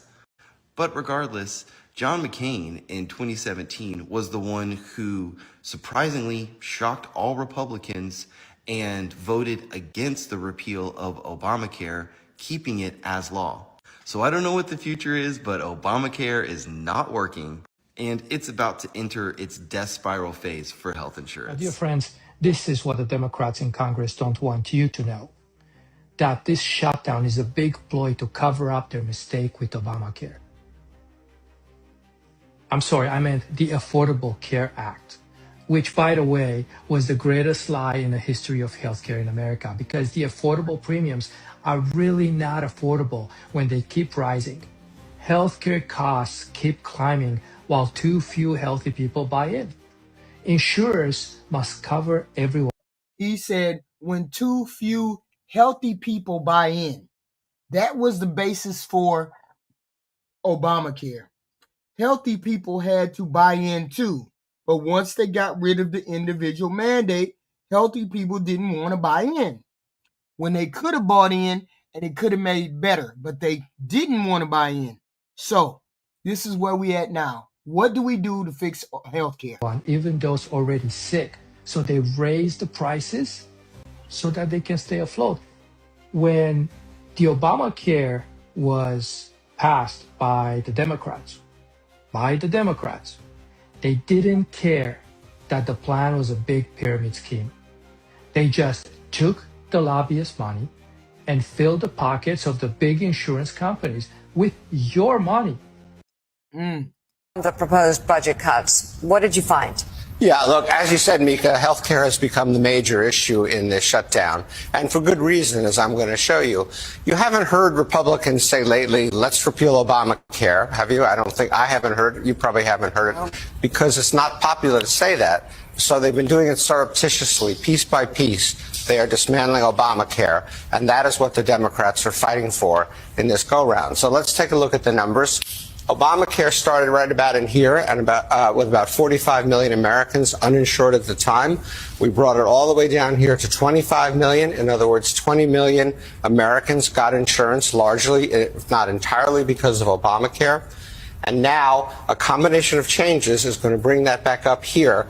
And it's going to take away 70% of the people who got health insurance under Obamacare are going to lose it, both because of what's in the big, beautiful bill and because of what's on the table right now, which I'm going to explain. And you can see it breaks down to a few pieces. These are the changes made in the big, beautiful bill. That's 10 million of this 14. And now what's on the table for this shutdown would be 4.2 million more people losing their health insurance if the Republicans get their way. 1:29 a.m. Senator McCain re-enters the chamber. Senate Majority Leader Mitch McConnell stands at the front of the room like he had most of the night. The grin on his face, though, quickly disappears. Mr. Peters. Senator Bernie Sanders appears to nudge Senator Jeanne Shaheen as if to say, "Watch this." McCain waves his hand to get the attention of the Senate clerk, pauses for just a moment, and gives a dramatic thumbs down. An audible gasp on the Senate floor, and then commotion. Some Democrats can't contain their excitement. Senator Elizabeth Warren leans in to get a better look and breaks into applause. Senator Dianne Feinstein, a single assertive clap. Senator Sherrod Brown slams his hand on the desk in affirmation, while some Republicans, like Senator Marco Rubio, stare in disbelief. Senator Bill Cassidy drops his head. Senate Minority Leader Chuck Schumer turns and waves his arms, apparently trying to quiet them, as Senator John McCain turns around and walks back to his chamber desk all alone. Mr. Reid. Everybody rock with me because I'm up now. Took your girl and I'm scoring like the process has been developed. It is impossible to delay the votes that are going to take place. And if that were not the case, that is certainly what I would do, because I think it is important that the American people fully understand what is being voted on today.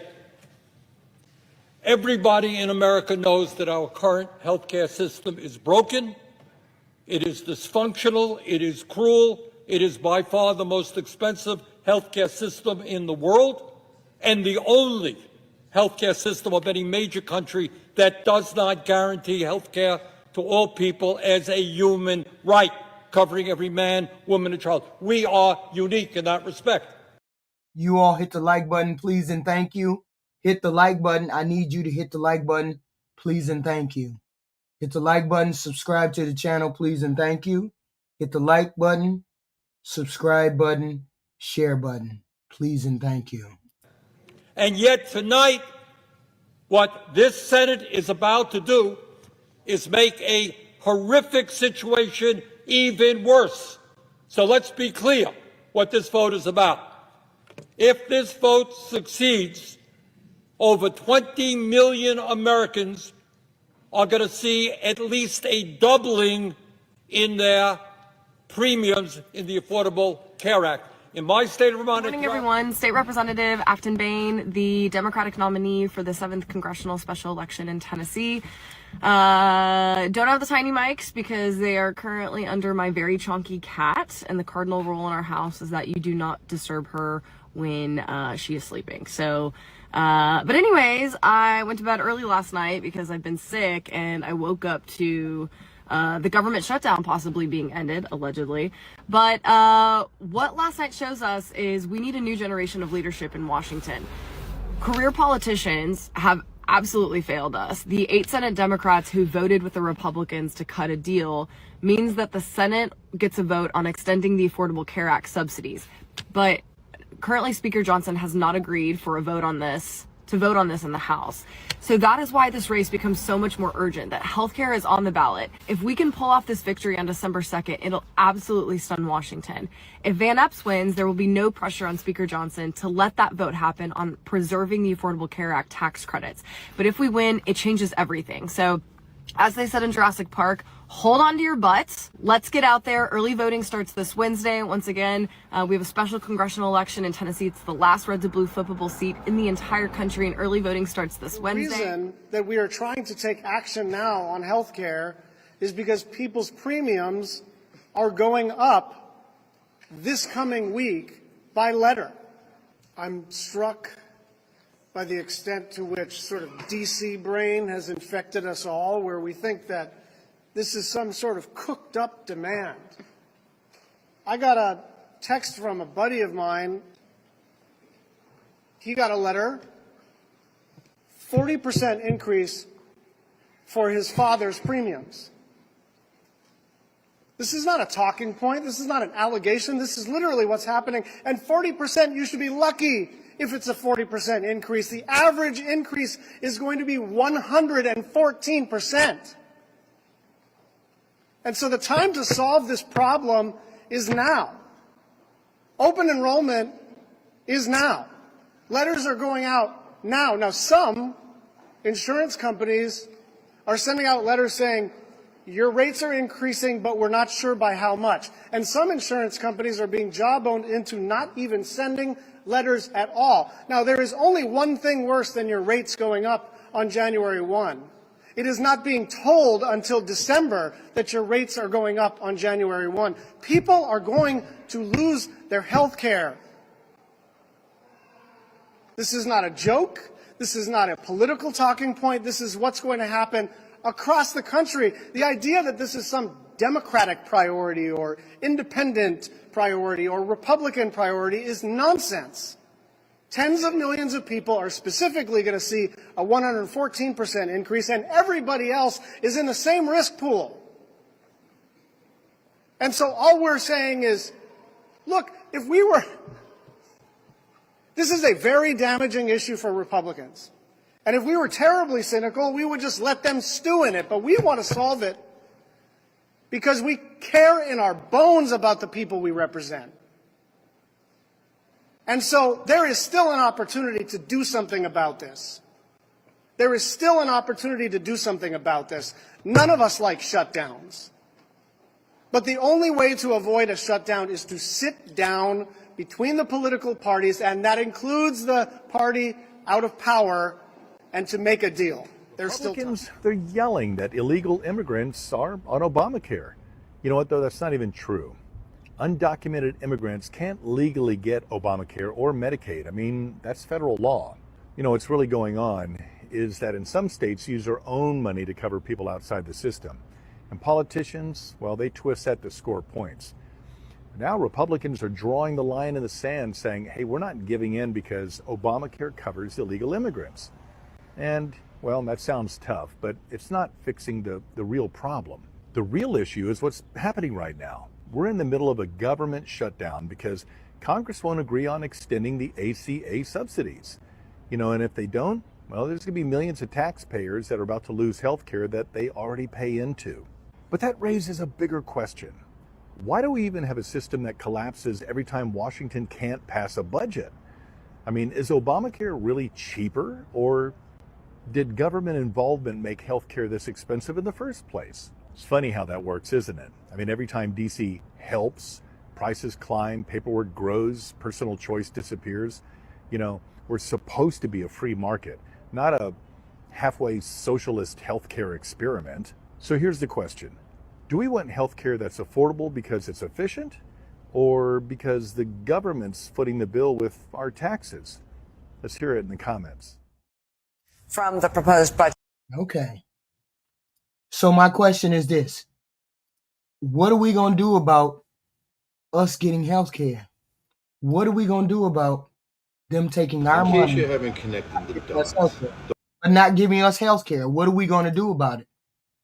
People need health care regardless. They're going to need it because they don't want to help us do anything else. So we're going to... Here it is. In case you haven't connected the dots, the whole reason this is happening, the whole reason is because... We've already fact-checked that. You all haven't fact-checked it. Someone going into a hospital, they're legally obligated to help people who walk into a hospital to get health care. If they walk into the hospital to get health care, doctors are legally obligated to do that. They do not get federal funds for health care. Why do you keep saying that? You need to freaking read. The states are the ones who extend health care if it's extended, not the federal government. Whatever state you belong in is the one that extends Medicaid or medical to somebody who walks into a hospital. They don't get, illegal aliens do not get Medicare. Jesus.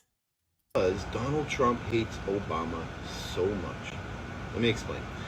Ever since his first administration, he wanted to get rid of what? Obamacare, the ACA. And for many of his base, they wanted to get rid of Obamacare, but keep the Affordable Care Act. This is the type of intelligence that he has behind him. So he hates Obama so much that he's never had a plan that could replace it, that would be better. I mean, his whole first administration, it was 2 weeks away, it was 2 weeks away. All the way through, all the way up until he ran a second time and lost. 2 weeks away, 2 weeks away, all the way up through, runs a third time. He don't have a plan. The Republicans don't have a plan for medical. That's the problem. They don't have a plan to help anybody with medical. 2 weeks, they didn't even mention it anymore. It was a joke. Let's be real. Did anybody even ask Donald Trump about his new health care during his third run for presidency? No, because we all knew he didn't have one. We all knew he couldn't do anything that was better than the Affordable Care Act or Obamacare for some of you. So what does he do? He destroys Obamacare. He gets these subsidies to expire, making it explode. So he creates a problem in typical Trump fashion, so he can slide right in now with a solution. And guaranteed his solution is not going to benefit the American people. His solution is going to benefit his donors, people that put him into this position. This is the quid pro quo part. These are how these healthcare billionaire organizations and companies get their return. And profits will rise and skyrocket for all the people that supported him off of our backs, because we're going to have to go through a huge period of hurt with the prices going through the roof, because he's going to destroy what's in place now before he can put something else in that's going to be much higher than we were paying before and nowhere near as comprehensive, but it'll be better than what the ACA turns into when he's done with it, making himself look like a hero in his mind anyway. Share your thoughts in the comments section. Follow me. It's like this whole blue wave didn't even matter. So the government shutdown is finally over, I guess, after 40 days. But let's be real. This deal is a straight up slap in the face to the American people. The Senate passed a short-term funding bill that reopens the government, but only until January 30th. So they basically hit the snooze button on another shutdown. And only a few departments, such as Veterans Affairs, the Department of Agriculture, which includes the SNAP program, and Congress itself, get a full year of funding. And everybody else, well, they're back on the chopping block in less than 3 months. Now it has to move to the House for voting, and then it goes to the president's desk for signing. And the fact that the Democrats agreed to this without securing healthcare subsidies for millions of Americans is insanity. The Republicans basically said, yeah, we'll vote on that in December. But there's no guarantee that they'll actually do that. So now people's healthcare is political hostage again. 8 Democrats crossed over to help Republicans break this filibuster. Fetterman, Cortez Masto, Durbin, Hassan, and King, and a few others who aren't really seeking re-election, basically said, yeah, let's reopen the government now and hope that they keep their word later. Like, have they not seen? Couldn't they see that this deal gives the Republicans exactly what they wanted? They get to walk away saying, see, we ended the shutdown. They get a political win and an escape route from the mess they created. And now, instead of owning the chaos, they can spin the story and basically blame the Democrats for the shutdown and for whatever happens next with healthcare. So when millions lose their coverage next year, guess who's taking the heat? Not them. Congress made sure they got full year funding for themselves. But your healthcare? That's pending review.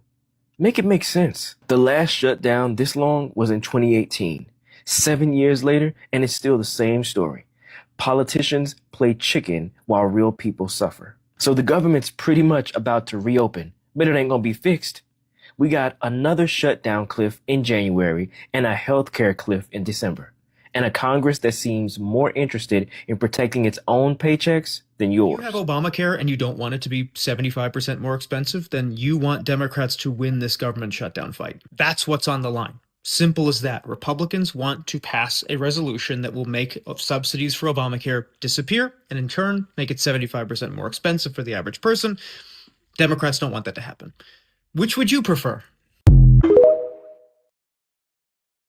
The ACA did not make anything cheaper. What it did is it made insurance mandatory and told companies that they had to cover more stuff for more people, whether they needed it or not. And when you add coverage, prices go up, not down. That is simple math. But then they realized, people can't afford these new prices. So what do? They created subsidies. What are subsidies? Taxpayer money to help pay the bill.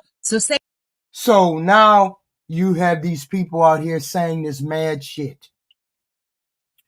The whole point is the subsidies went up. When the subsidies went up, They went up simply because the individual mandate went away. And once the individual mandate went away, because the Republicans took the individual mandate away, once the individual mandate went away, all of the people that were left on the ACA were elderly, disabled, handicapped, people who couldn't get coverage prior.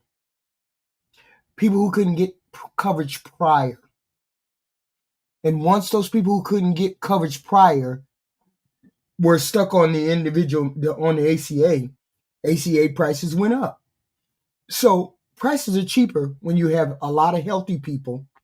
For example, if you have 100 people that get on the ACA and 2 of those people have high diabetes and heart trouble, but the irregular 98 of them don't, then you could just charge regular pricing because all those other people are healthy.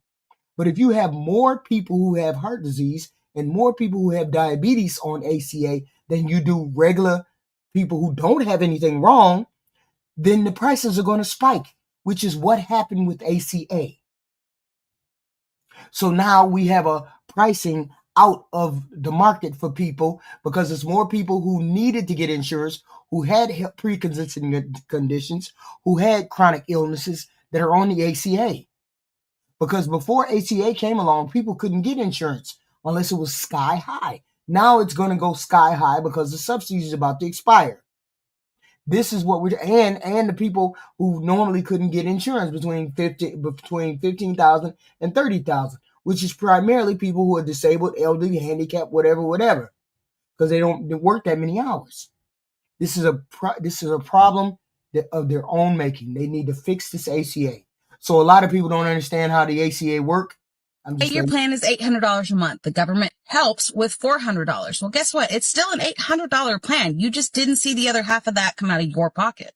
This is not girl math. It does not make it cheaper. It just hides the real price tag and shifts the bill to the taxpayers. And that missing $400 goes straight to the insurance companies. It's like welfare for billion-dollar corporations. And now the Democrats in the Senate are holding up the government over another $1.5 trillion to extend those same subsidies that were always meant to expire this year, by the way. Yeah, but you do the same thing with your private employer. You do the same thing with your employer's insurance. I don't understand why you have a problem doing it for your regular for the ACA, and you do it for private insurance or your work insurance. You give them kickbacks too. Now we got a problem giving kickbacks? I'm confused. They're not out there fighting for your doctor visits to get cheaper. They're out there fighting for their donors' profit margins. So no, subsidizing the ACA did not make healthcare affordable. It just made insurance companies richer while the taxpayers got the bill. So we were paying for that anyway. So my question is this. Why can't we make it so that people can get free health insurance? Or we can give all those people regular Medicare and Medicaid and just be done with it without having premiums. That way, nobody gets a kickback. The government gets all of that information. Government gets all of that. I don't know.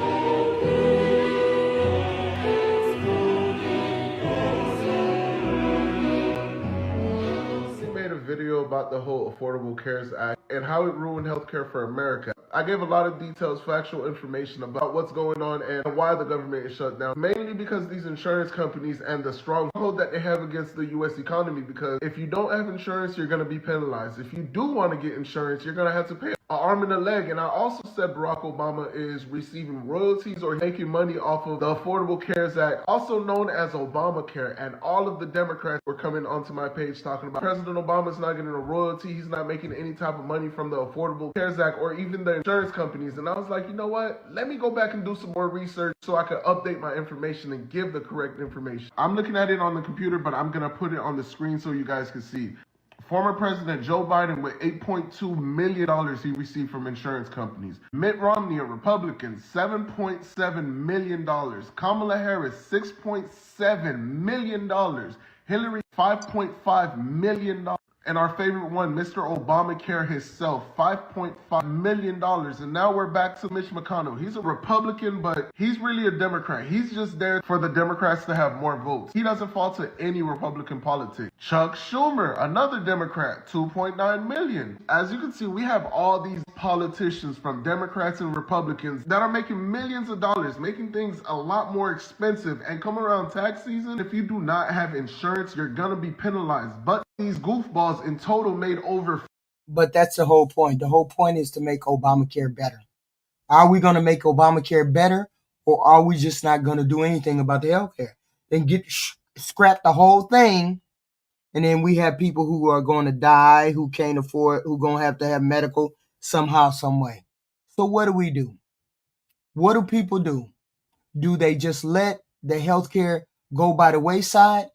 Because that's not what we can do. Most of these people, you can't scrap it. You need to have something to replace it. Stop saying scrap it. Come up with an idea. What can we do? You either make it better or replace it. Why don't we just do the socialized healthcare? Why don't we give the socialism? Why don't we give them the Medicare and Medicaid? Why don't we just give them that? We can do that. That'd be amazing. Then we could just get everybody can get Medicaid and Medicare. Then we ain't got to worry about all that. Okay? You all hit the like button, subscribe button, share button, do all of that, please and thank you. Hit the like button. Blue Cross Blue Shield. But here's the thing. The insurance companies don't want to take on people who have chronic illnesses and people who have pre-existing conditions. They don't want to take those people on. And so those are the people that are going to be thrown to the wolves. Socialism works just fine. We have socialism all throughout this United States. Stop it. If you don't know that, then be quiet. So the whole point is have them join the Medicaid, Medicare, okay? Medicaid, Medicare, do what you got to do. Put these people on that. Hopefully we can pull something together so these people can get some kind of help.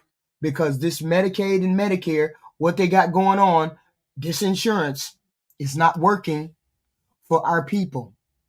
And they're getting kickbacks and they're taking the money, and these people are still not getting all the coverage that they need. So we have to do something. We have to do something. We cannot just drop them off of the ACA. We just can't drop them off in the middle of nowhere and not have medical insurance. Okay? Here's the thing. Even if you just paid cash, you still the medical bill, and most people before ACA came along were going to the hospital, right? They were going to the hospital and they were getting their Medicare from the hospital. The bills were skyrocketing. Now that stuff goes back on your credit report. Y'all do know that the Republicans lobbied and got our medical records to be put back on our credit report, right? So if you have a medical bill, they will put that on your credit report now. It is what it is. The Republicans lobbied to get that back on your credit report. So now we need to have something in place to help these people. We don't know how or when, but we need to start advocating for that because everybody needs medical. Everybody needs medical, dental. They need all of these things. And it's great. It's amazing. Everybody's healthy and they got medical through their job. But not everybody can afford to have medical through their job. Okay? There's people who can have jobs and there is no medical in that job. Okay? Some people don't have medical through their job. Okay? And what do we do about those people who don't have medical through their job? Looking up this information because it's literally here for, and it's a .org site. These people love to say President Trump loves the misinformed people, but whenever something doesn't make sense, I look up information, I repeat the information. You got Democrats coming on here talking about, I don't know what I'm talking about. What happens if they expire, it becomes a very different ballgame. 4 million people become uninsured almost immediately based on some estimates out there. Dramatic rate hikes would follow as well. How high would those rate hikes be? Well, if you were making $18,000 a year, not much, your current premium for this is $0. That's great, but then $378 is your new premium. $378 is the change. If you're making $35,000 a year, your current premium, $1,033. Your new premium, if it expires, look at that, more than double. So up 15, almost 1,600. And if you're 55,000, 4,000 jumps up to 5,478, another giant jump there. And look at this on what they call higher earners. Imagine an older couple out there who's making $85,000 a year. That's not. I'm saying that we need to start we need to start voting for them for candidates that are going to forward the American people. The Republicans have the House, the Senate, and the White House. The House, the Senate, and the House, and the Senate. White House, right? Why haven't they put anything in place? Why haven't they introduced their own medical system to help the people? Why haven't they done that? Why haven't they done any of that to help the American people? I keep asking people, put in the chat what the Republicans have done for the American people between the amounts of 30,000 and 150,000. What have they done to help those people? Okay. What have they done to help those people that make between 30 and 150K? They have not, nobody has been able to tell me what they have done to precisely help change anything that goes into the pocket of regular, ordinary, middle of the road Americans. Okay. So the Republicans are not doing anything either. Neither the Republicans nor the Democrats are doing anything for any of us. Tax breaks don't mean jack shit when price of food goes up every week. Stop it. So the whole point is we need to have somebody who figures out what we can do to lower prices, lower gas prices, lower food prices, lower all of this stuff that we need help with. Why can't somebody do some kind of mandatory regulatory thing where rent stays a certain amount? Where if you want to rent or you want to have a apartment that's one bedroom, you can't charge no more than $900 for a one bedroom. Or why is it we can't regulate if you got two bedrooms? Why is it that you can't pay? You don't have to pay no more than $1,000 for two bedrooms. Why is it that we can't get somebody who can regulate housing prices? Why is it we can't get somebody to regulate electric prices? One way to electric prices or regulate X, Y, and Z. The whole point is we need to help somewhere. The people who make between 30 and 150K. Okay. We need to have some kind of relief because everything seems to be going up, up, up, up, up. Okay. No, I'm not saying the Republicans here. That's not what I'm saying. I'm saying we need to find somebody who does care. We need to find somebody who cares about the individual person that makes between 30,000 and 150,000. It always seems to go to the rich people above that, but we can't never get any kind of help. Okay. I don't know about nobody else. Every week I go to one of the cheap stores where they got cheap canned goods, and I just buy $50 or $100 worth of cheap canned goods so that I can keep stuff in the house so that if I run out of any kind of food or money, then I can back it up. Okay. But I do know that there's no help coming in any way, shape, or form, but we running towards a cliff. We are running towards a cliff, but I know that we can't afford to give money away like we gave to Argentina. We can't be loaning money out.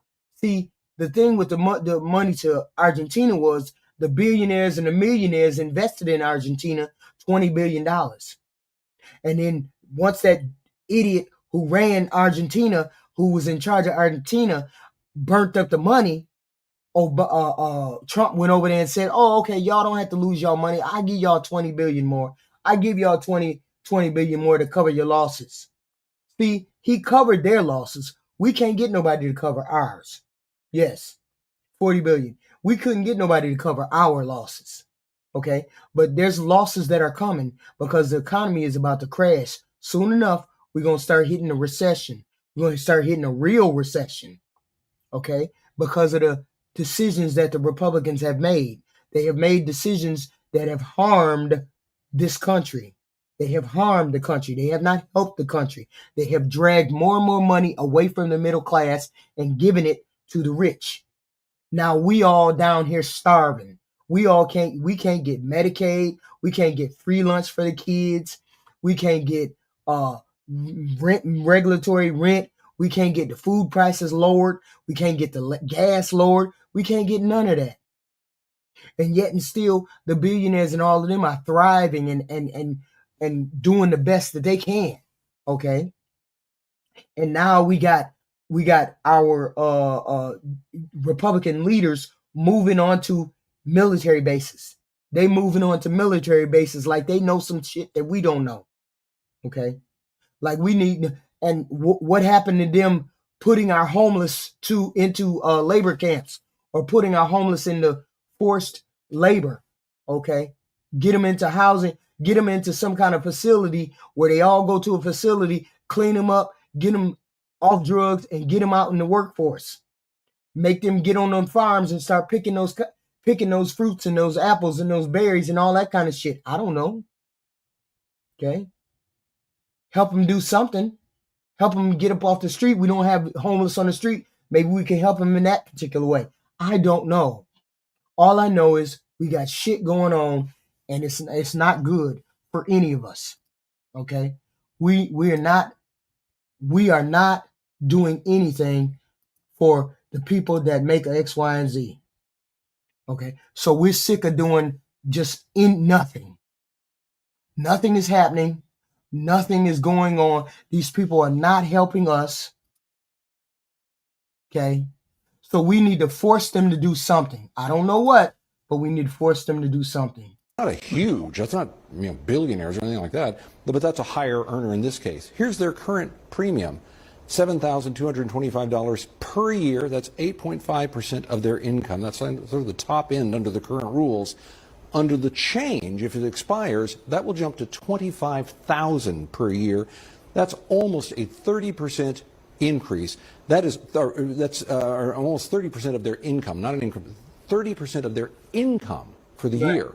That's a tough thing if you're making $85,000.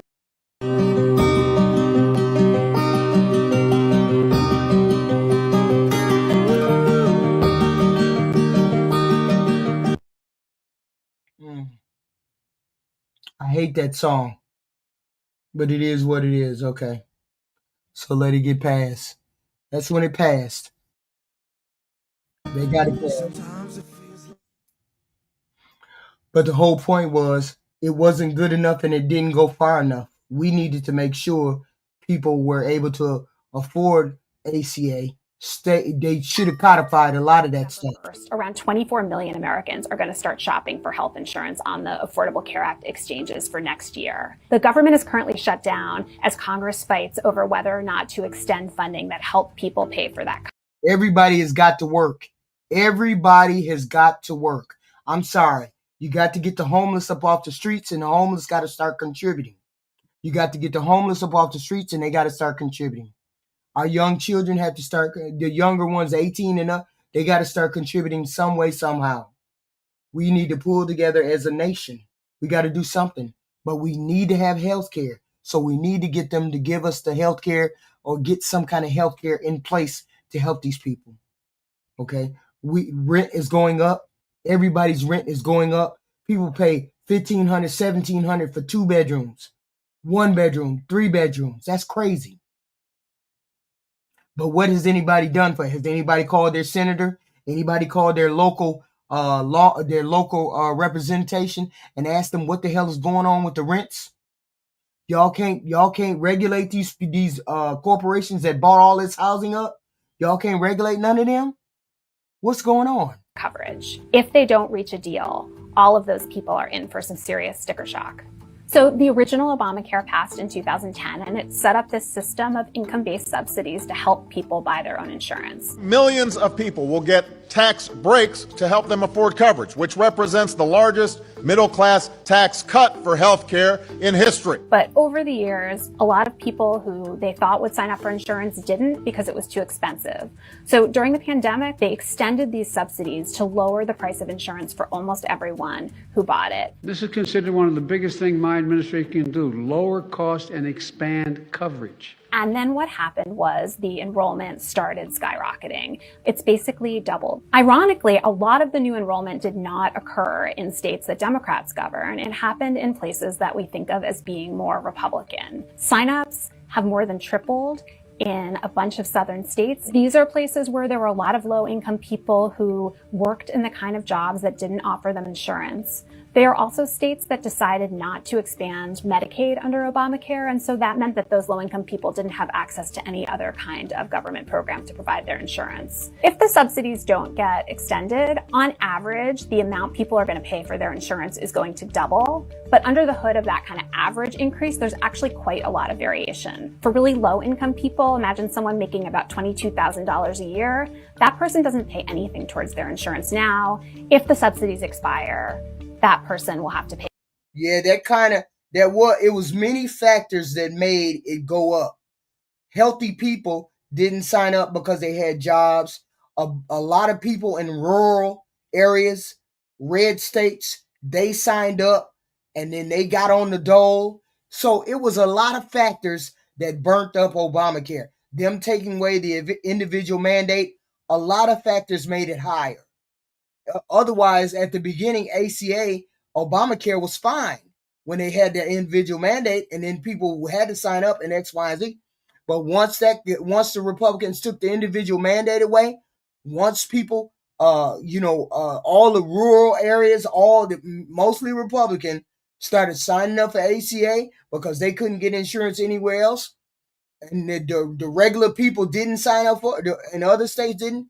It just went by the wayside. We need to correct ACA. We need to correct Obamacare. $66 a month. For someone earning around $35,000 a year, their premium will go up by $132. And for an older person who's making a little more, say around $65,000, their premiums are going to go up from a couple $100 a month to maybe as much as a couple $1,000 in the most expensive markets. Even though a lot of Republicans continue to dislike Obamacare, they have also come to realize that this is a policy that benefits a lot of the people they represent. There are quite a lot of Republican lawmakers who have publicly acknowledged that they would really like to have a solution to this problem to prevent their constituents from losing affordable health insurance. And I think that's why Democrats have chosen this issue. And I also think it's why there is a chance that there could be a bipartisan deal to extend this funding. Did the Democrats cave, at least 8 of them, in voting to invoke cloture to eventually move on to vote to reopen government? In short, I think the answer is for sure yes. Now, also keep in mind, I think it's clear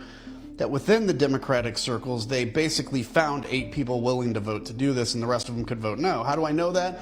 Because the people that are voting for cloture are either not running again or just got reelected, so shows the courage there. But listen, ultimately, the Republicans have made it clear all year that they are not going to talk to Democrats. They've bragged about it. They've bragged about how they don't need them, how they're not going to discuss anything with them. Donald Trump has done the same thing. And all of a sudden, we get to this point where Democrats have a tiny bit of power, a tiny bit. And that is just whether or not to invoke cloture. And so they can have every right, according to the Constitution, to request something for it. And I think they've requested something very normal, which is let's figure out these ACA subsidies, which, by the way, the Republicans could have been negotiating with them the whole time. But what's happened instead? Mike Johnson has kept every Republican home for like the last 2 months, yet they've been paid twice. $30,000 gross for each member of Congress during this shutdown. They had a great Gatsby party. Y'all gonna make me start running for motherfucking office. Y'all gonna make me start running for motherfucking Congress. Y'all keep getting paid like that. Y'all getting that kind of money. Y'all gonna make me try to run for office. At Mar-a-Lago, they're continuing to build this big, massive ballroom. It is completely out of touch with the pain that the American people are feeling in this shutdown. And while I've been in the rooms and I understand like how that pressure grows and how that, you get the calls and the people that aren't getting paychecks and flights are canceled and it makes it really easy to want to vote to reopen government, the Democrats honestly have Republicans on the ropes here. And while pain... They had them on the ropes, but they caved because the donors, the rich donors said, y'all got to cave. Y'all got to give in. We don't give a damn. And so they gave in. They just gave in. They just gave up. All of them. Is certainly bad. Yeah, y'all just mad because Adam told the truth about your your party. Y'all just mad because Adam told the truth about your douchebag party. The long-term gain, which is being able to ensure those ACA subsidies, would have been worth it. But instead, it looks like the pain got too great, and they're going to get promised a vote, assuming that Republicans actually follow through on their promise this time. So I think they did cave. I think the Democratic base has a right to be upset here. Imagine booing the commander-in-chief when he is reading off the oath of enlistment for the men and women that have volunteered in the American volunteer military to defend your life and your liberty and your freedom, because that is the right and patriotic thing to do. Could you imagine the chutzpah, the vile cretin that would do such a thing? Is nothing sacred anymore? Is there no cultural or political common ground left in this country? You know, once upon a time, we would unify around things like the flag, the military, law enforcement. These days, all of those things are political. If you see a flag, if you see Old Glory hanging out on the front porch of a home, you immediately know that person is a Trump supporter, is a MAGA Republican. Why? Because there's not a Democrat in the year 2025 who will be shot dead with Old Glory hanging out on the front porch. I'm sorry to say it, it just happens to be true. Law enforcement, are you kidding me? The whole anti-cop, defund the police, Black Lives Matter agenda, they're horrific on that. The military now, too. They're booing the oath of enlistment. Disgusting So here's an stuff. explosive update on the government shutdown is what I'm hearing, right? So it's not what you're being told. That's all I got to say. The headlines say it's about healthcare and rising premiums. You've heard it all, right? And then Democrats are saying that Trump wants to raise the cost of Obamacare. Well, it's not that he wants to. That's not the full picture. Here's what's actually going on. So when Obamacare, which, as you know, is the Affordable Care Act, first came in, it made health insurance mandatory. But after COVID, President Biden signed new legislation that temporarily expanded subsidies, basically tax credits, to make health insurance cheaper for Americans. Now, these weren't just discounts. And here's how it worked. It's pretty scary to think about it. The Department of the Treasury sent the difference in cash directly to the insurance companies. So if your premium was, let's say, $600 a month, and the new plan lowered it to $400, the government literally paid the $200 difference straight to your insurer. That's billions of tax dollars going out every single month directly to private insurance companies. Those enhanced subsidies expire on the 31st of January or 31st of December 2025, and starting in January, that money stops. And when it stops, premiums go back up fast. Millions of Americans will suddenly see their costs go up by 20 or 30% or more. So we got to. So why is it that they won't do anything to get the middleman out of the middle? Why won't they get rid of the $200 subsidy that is going to the private insurer and change the ACA so we won't have to pay for the middleman to get money? And then you can straighten out ACA. Why they won't do that? They don't want to do it because it's a gift to the insurance companies. And then the enrollment is going to drop like a rock. Watch. Do something. So why is Washington gridlocked? Well, because those subsidies aren't just helping you. They're a cash pipeline for the insurance industry. And there it is. It's also free money for illegal health insurance. Boom, there it was. And when that pipeline closes, the insurance companies lose billions of free money. That's why the Democrats are filibustering and refusing to move forward. They're not doing it for you. They're doing it for the companies funding their re-election campaigns and the illegals who they hope will vote for them. Insurance. Stop spreading lies. Stop spreading lies. It's a lie. There's a law that says illegals can't get Medicaid or Medicare or Section 8 or public aid or food stamps. Stop spreading the lie. The law is PRWORA 104 to 193. Started in 1996. It's a lie that they can get medical. The only way they get medical is if they walk into a hospital and a doctor is legally obligated to help a person who walks into the hospital. So therefore, the Democrats are not working for illegal aliens. Please stop spreading that lie. Please stop spreading that lie. And please don't come in my chat talking about the lie, because it's a lie. I just explained the lie to Mail. You didn't listen? Are you dumb? You can't hear? Pharmaceutical giants, corporate donors, the groups that pump millions into campaign coffers every cycle is who we're talking about. They're telling the politicians, you either extend this program or we're going to fund your opponent next election. And that's exactly what's happening. The Democrats are shuffling. So the government stays shut down. The American people get held hostage, and the money keeps flowing. Not to you, but to the middlemen. So let's call it what it is. This shutdown isn't about protecting America. The kids are American children. If they're American children, then their American children can get it because they're American children. Americans. It's about protecting a cash pipeline from the U.S. Treasury straight into the private corporations and a new voter bloc for the Democrats. And until we break that loop... Why exactly was your son refused? Why exactly was he refused? Please explain. Why was he refused?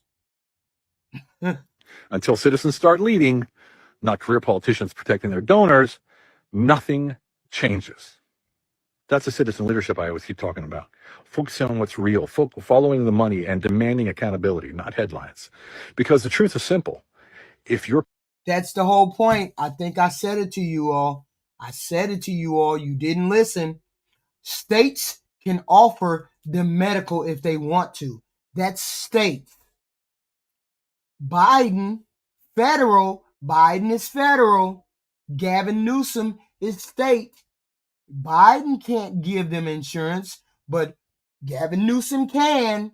So therefore, states can give them medical, treat them medically if they want to. Y'all need to know the difference. There's a federal law that says federal money can't, just like federal money can't go towards abortions, federal money can't go towards illegal aliens. Y'all need to start reading for real, for real. The parents can be illegal, but the children can be born here, Black America, and they can get services. Paying the bill, then you deserve to know. Y'all just be saying anything. Where your money actually goes. Wouldn't you agree? You probably heard the Democrats caved on the shutdown. They didn't get any of the healthcare stuff. And it's probably no coincidence that they did this right after the election, where Mondani won and a bunch of Democrats won office. Because they saw the polls and they're like, oh, if voters don't want us to capitulate to the Republicans, okay, well, we won't until after the election. And while this frustration is fresh... Wait a minute, I heard that Kamala brought the abortion truck to the DNC. Let me see what that means. I heard that, but I never looked at it. I'm asking you to watch this video, entertainment purposes only, and opinion. Probably learn something that's very, very important about the Democrats, which is the Democrats' actions and rhetoric during the campaign season does not line up with their actions when it's not a campaign. They usually do the opposite, which is further right than the Republicans. They ran on ending the border wall construction and deporting fewer people with Biden and Kamala. They built more new barrier than Trump did with the border wall, broke more federal laws to do it, and broke Obama's record of forced removals of migrants in 4 years. They are the further far right wing party. Take the last two presidents, for example. Barack Obama runs on ending the Iraq and Afghanistan wars, immediately escalates those wars, gets us into 5 new wars, becomes the only two-term president to be at war every single day of his administration. Says he's going to bring about hope and change, transparency, address issues facing Black people. What does he do? He arrests and incarcerates more whistleblowers than ever in history, more than like the 8 previous presidents before him combined.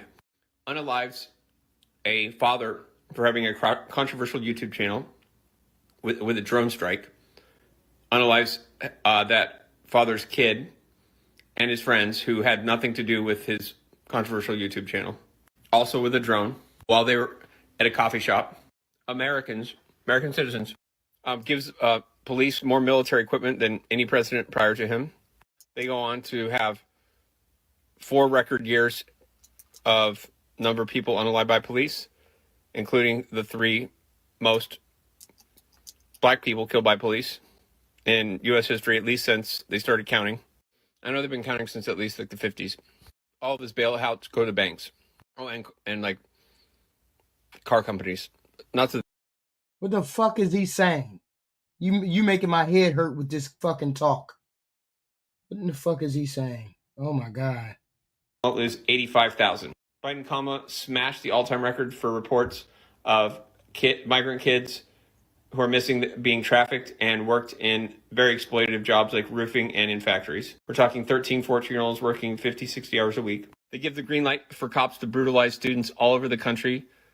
Dozens, if not hundreds, are hospitalized, 4,000 arrested, professors hospitalized, brutalized, arrested, losing their jobs. Clamped down on the Cop City protest to the point where they make it illegal for union workers to go on strike. Then they won't overrule the Senate parliamentarian to get $15. Of healthcare in the United States. Here are the 4 buckets of healthcare and why the Affordable Care Act subsidies are so important for millions and millions of Americans. Bucket number 1, the system in the United States is mostly employer-based healthcare. That's where we get our healthcare. If we're lucky enough to have a job where the employer provides healthcare. Now, healthcare is very expensive, and so the employer pays some and we pay some. Bucket number 2 is Medicare. That's for when you retire. For most Americans, they've been paying into Medicare. So they pay some, Medicare pays some, and they get healthcare in their retirement. Bucket number 3, there are some folks who can't work because of a disability or who work a low-wage job where they don't provide health care, and this is the Medicaid bucket. Tens of millions of people get their health care through Medicaid. Bucket number 4 is everybody else, and that's the Affordable Care Act bucket, and it is a growing bucket. Fewer and fewer jobs come with health care, and so you have more and more people who have to go. Oh, okay. That's what the lie is. There it is. There it is. This mobile women. According to this mobile clinic was physically near the convention venue, which meant many people assumed the DNC was offering that service. But it had no there is no credible evidence that this was a campaign stop for Kamala Harris's campaign. They did not arrange for those people to be within a vicinity of this campaign stop. The clinic publicly stated it was not affiliated with the DNC, meaning the DNC did not organize, sponsor, or manage the clinic. It had nothing to do with the DNC or Kamala Harris. This was something Planned Parenthood health operate. What was it? A mobile health unit operated by Planned Parenthood was stationed in Chicago, just blocks away from the Democratic National Convention.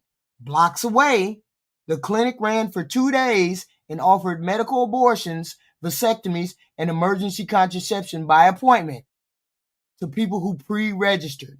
According to the affiliate data over the 2 days, it was 8 peel abortions and 9 vasectomies. The clinic publicly stated it was not affiliated with DNC. So what are you talking about? What are we talking? Oh, that's what they were talking about. They made it seem like Kamala did that. And nothing to do with Kamala. The marketplace, which the Affordable Care Act created. This is where they get their health care. You also have people who are self-employed. They're entrepreneurs. They're contract workers. They run small businesses. They are an employee at a small business. They are a farmer. I mean, there are so many people now, especially in this economy, that get their health care through the marketplace. And just like everybody else, they need some help paying for their health care. That's where the Affordable Care Act subsidies come into play. If your health care is $1,000 a month, you may be able to pay $500, but then you need help paying the other $500. If politicians take those subsidies away, you will either lose your health care because you can't afford it, or you will go into debt. So what should happen now? Obviously, in the short run, the Affordable Care Act subsidies must be extended. And in the long run, I believe we need to create a public option where people can buy into Medicare. Medicare is the best, most affordable health care you can get. But in the end, you need a Congress and a president that understand that people need help buying health insurance and that we need everyone to have health care.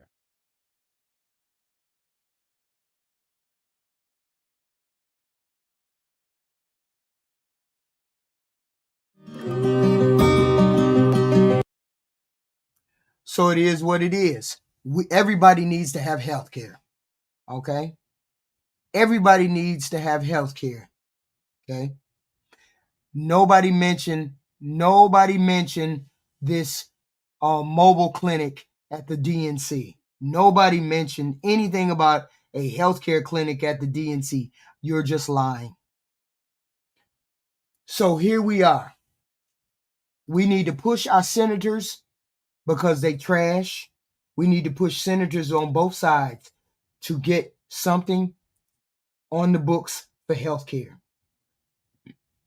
I'm looking through all the records and nobody mentioned anything about a clinic in the DNC.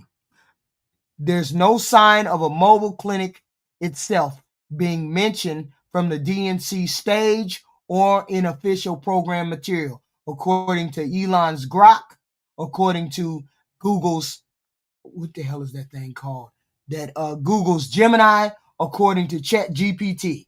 Not now one of them said anything. They all said no. There was no sign, no mention from the DNC stage or official program materials about that. Oh, shut your ass up, Sharon. So anyway, we need to push our senators. We need to push all of those people to help these poor people, okay? These poor people who need help. Because if they expire, we're going to be back here. We're going to be right back here at the end of January, okay? Because at the end of January, we're going to be back at another stalemate. We're going to be back at another stalemate at the end of January. Simply because these people are going to put us in the same position come January. And this is what I hate. Us being at the same place that we were again in January. Because the Republicans are supposed to put a vote on the floor in December for health care to extend the subsidies. We already know, everybody knows that the Republicans are going to say no. So therefore, they're not going to be extended, which means there's going to be another, and the budget, this budget that we're fighting on right now, this budget is only extended until the end of January. So we're going to be back at the same cliff. We're going to be back at the same cliff come January, at the end of January. So we're going to be right back in the same position that we're in right now, which means we need to start pushing our senators to extend those ACAs and not give the money to the help, change it so that the ACA payments don't go up, change it so that money doesn't go directly into the insurance company's hands, change it so that we can do what X, Y, and Z. But what we do know is the minute they go back into session, the House goes back into session. The minute the House goes back into session, that young lady who is the Democrat is going to show up and she's going to be sworn in and the Epstein files are going to be released. And the Epstein files are worse than what we know. And the Epstein files is going to reveal all the pedos and all of those people that are in those books and in those roles. Okay? People don't have enough money to get insurance, Sam. People don't have enough money to get insurance, Sam. So people don't deserve to have insurance. They don't deserve to have insurance they can pay for. Between the amounts of 15,000 and 30,000, that's primarily the people that need that insurance. So they don't deserve to have options for insurance. Okay? That's the whole point, to offer them some options. Those girls were over 16, they still children. 16-year-olds are still children. Okay? It's supposed to be a right. Insurance is supposed to be a right. Healthcare is supposed to be a right. Not the insurance, healthcare. So we need to push our senators to do what we got to do. Otherwise, they're all trash. That's the whole point. They're trash, and they know they're trash. They are beholden to donors. They're beholden to the insurance companies. They're beholden to the insurance companies, and we need to do something about that. We need to push them to do something about this Medicare. We're going to be back. We're going to be right back here at the end of January. We're going to be right back here because people are going to start feeling the pain of those insurance. Wait a minute. How many people get Obamacare? Wait a minute. How many people get ACA? Does anybody know how many people take advantage of ACA? What is the amount of people on ACA? Okay. How many people are on ACA? Let's look. 24. Okay. So toll. What is the toll? What is it? What is the toll? How many people? Shit. Okay, so 44 million people are on ACA. 44 million people take advantage of the ACA. So we're gonna have another shutdown come January. 44 million people's subsidies are gonna go up come January.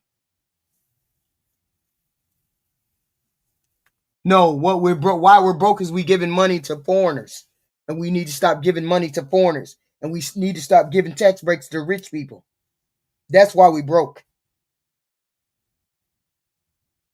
We got some of the smartest people on the planet that live in this goddamn country. Why can't those smart ass people figure out how to give us ACA? Why can't we get smart ass people to figure out how to get us out of debt? Why can't we use these smart ass people to figure out how to extend Social Security, Medicaid, Medicare? Why is it that we can't figure? We got the smartest people on the planet. Why can't we figure out how we can extend all of these programs and make them work for us? And that way we don't come out our ass with no more money. And these people can still get the things that they need. Yeah, they folded. And now we in the middle of it. And the whole point is we need to get rid of the people that we got in charge right now. If we can get rid of the people we got in charge right now and then get some smart. We have the smartest people on the planet. If we have the smartest people on the planet that work and live in this country, why can't we figure out how to afford ACA for people who need insurance? Why can't we figure out how to save that Social Security program? That's my whole point. My whole point is these senators, all of them, Republican and Democrat, need to start working for the American people. They need to start working for the American people. Okay. The whole point is we have socialism in here. We have Medicaid and Medicare. That's social. That's a socialist program. There's a lot of socialist programs that we have here. The Medicaid and Medicare socialist program. Why can't we extend that to regular, everyday, ordinary individual people? Why can't we do that? And then that way we can have a tax for each individual person. Each person got to pay $3. So everybody can have whatever. But there's some smart people on this planet. Why the hell can't we get them to figure out how to help us? Okay. And that's all I'm saying. Instead of all of our senators being beholden to their donors. All of these people are beholden to donors, AIPAC, the insurance company, Israel. They're beholden to all these people. We need them to start working for us. And once they start working for us, then maybe we'll get some things done. You can't tell me that nobody knows how to regulate rental prices. You can't tell me nobody knows how to make sure that we have our own oil here in the United States where we don't have to pay such high prices. You can't tell me they don't know how to regulate food somehow, some way. You can't tell me they don't know how to starve the homeless problem. Figure out how to get the homeless people off the street and get them back into society, and they can be contributing. You can't tell me that you don't know how to do that. We have not even gotten a quarter of the people out of here, the immigrants out of here that they said they were going to get out of here, and they ain't got a quarter of those people out of here yet. Why is that? Okay. And yet we got shut your ass up, Cling D. Your party is so fucking amazing that they running the system in the ground. Shut your ass up if you don't have no good ideas. Okay? You don't have no good idea. You didn't say jack shit when they were giving the money away this summer. You didn't say jack shit when a rich scammer gave your money to other motherfucking rich people. Shut your ass up. You didn't have nothing to say when he gave all your money away to rich motherfuckers. Now you want to come over here caping for the rich people.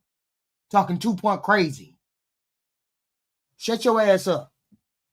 Caping for rich people. I hate people who come over here and cape for rich. I hate poor people who come over here and cape for other rich people. You poor and you over here caping for rich people. Stop it. We already have socialism here. We already have Medicaid, Medicare, all of that stuff is socialism. Food stamp socialism, Section 8 socialism, police department, fire department, all of those things are a form of socialism. Y'all kill me when you get in here talking about, we don't want socialism, we don't want to do all that. Stop it. Stop it. Don't come over here caping for rich people. This is a platform in which we want to have ideas about what we can do to make our government better. Okay? What can we do to make our government better? Okay? The whole point is we got representatives that are beholden to rich people. We need to find candidates that are not beholden to rich people. Immediately beholden to rich people. That's our problem. No, it's not a matter of voting Republican because you Republicans don't know how to govern. That's the problem. You don't know how to govern, and Democrats don't know how to hold the line. That's the problem. That's our problem right there. You Republicans have been in power for a whole year and you haven't done anything for us middle of the road people. People making less than $150K. You haven't done anything for us middle of the road people. So no, it's not a matter of voting Republican. Nobody wants you all's ideas because you don't have any ideas. You don't stand for anything. You don't stand for helping the poor, the indigent, the helpless, the disabled, the veterans. You don't stand for helping any of those people. We need those people help. We need those people helped. Okay? Stop it. Socialism works just fine. Police department is part of socialism. Fire department is part of socialism.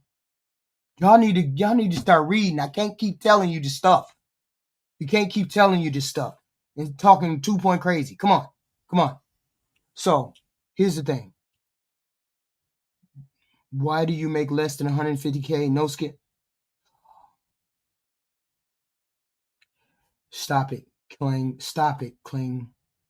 I'm not advocating for me. I'm advocating for poor people and veterans and homeless and the disabled and the poor people. That's who I'm advocating for. I'm on my way out the door. You all need to be advocating for a better world instead of trying to own the libs. Y'all need to grow the fuck up.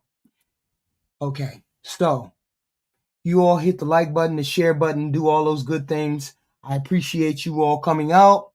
We had a good run tonight. No, it's not social. Of course it's not. But as long as you say it's not, please hit the like button and the share button. We have this kind of content every night. Tomorrow I might do something on that Jasmine Crockett person and that Marjorie Taylor Greene person. Let's see what kind of nonsense they getting up to. Jasmine Crockett and Marjorie Taylor Greene might be the subject of tomorrow's show. So please like, share, subscribe. I appreciate it. Socialism, we have all kinds of socialist programs. Y'all need to look into these things. I can't keep telling you everything. Okay? We can't, you some of this stuff. I understand. I get it. Jesus. Do something on Nancy Pelosi? Oh, y'all want to hear about Nancy Pelosi? Let's do some research on Nancy Pelosi. Let's see what she getting out the door with. Let's see what kind of money she walking out the door with. Okay. I'm gonna do some research on her. Maybe we can do her tomorrow. See what she up to. Maybe she up to some bullshit. We don't know. Or maybe we can do Stephen Miller.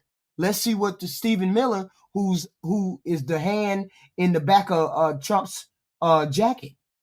We can see what they up to. She getting out of there with big money. Or Mitch McConnell. As a matter of fact, because a lot of these people got a lot of damn money. Where the hell they make all this money from? And y'all can't give none of this money to us poor people. I know, right? Shea Place, I know, right? Okay, see? This is what we can agree on. We need to expose all of their ad. Oh, she was born with money? Oh, okay. Well, we can check it out. Let's check it out.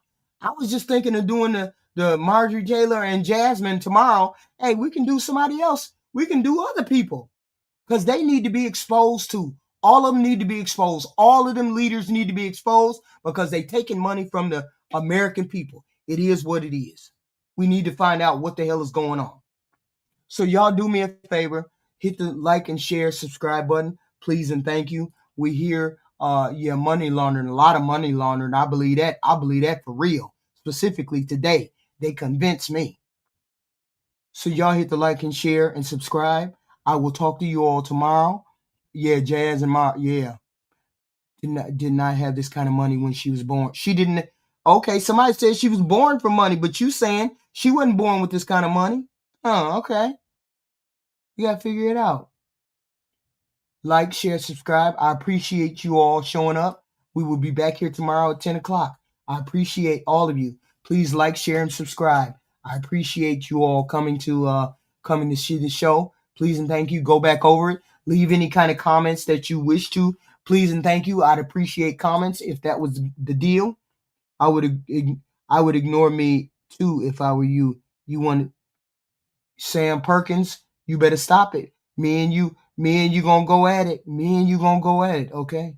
Me and you gonna go at it. I appreciate you all. But, I got to rest my throat and I got to get up early and I got to do some things to make some bread and all that good stuff. And I appreciate all of y'all coming over. Please and thank you. Please hit the like, share, and subscribe. I appreciate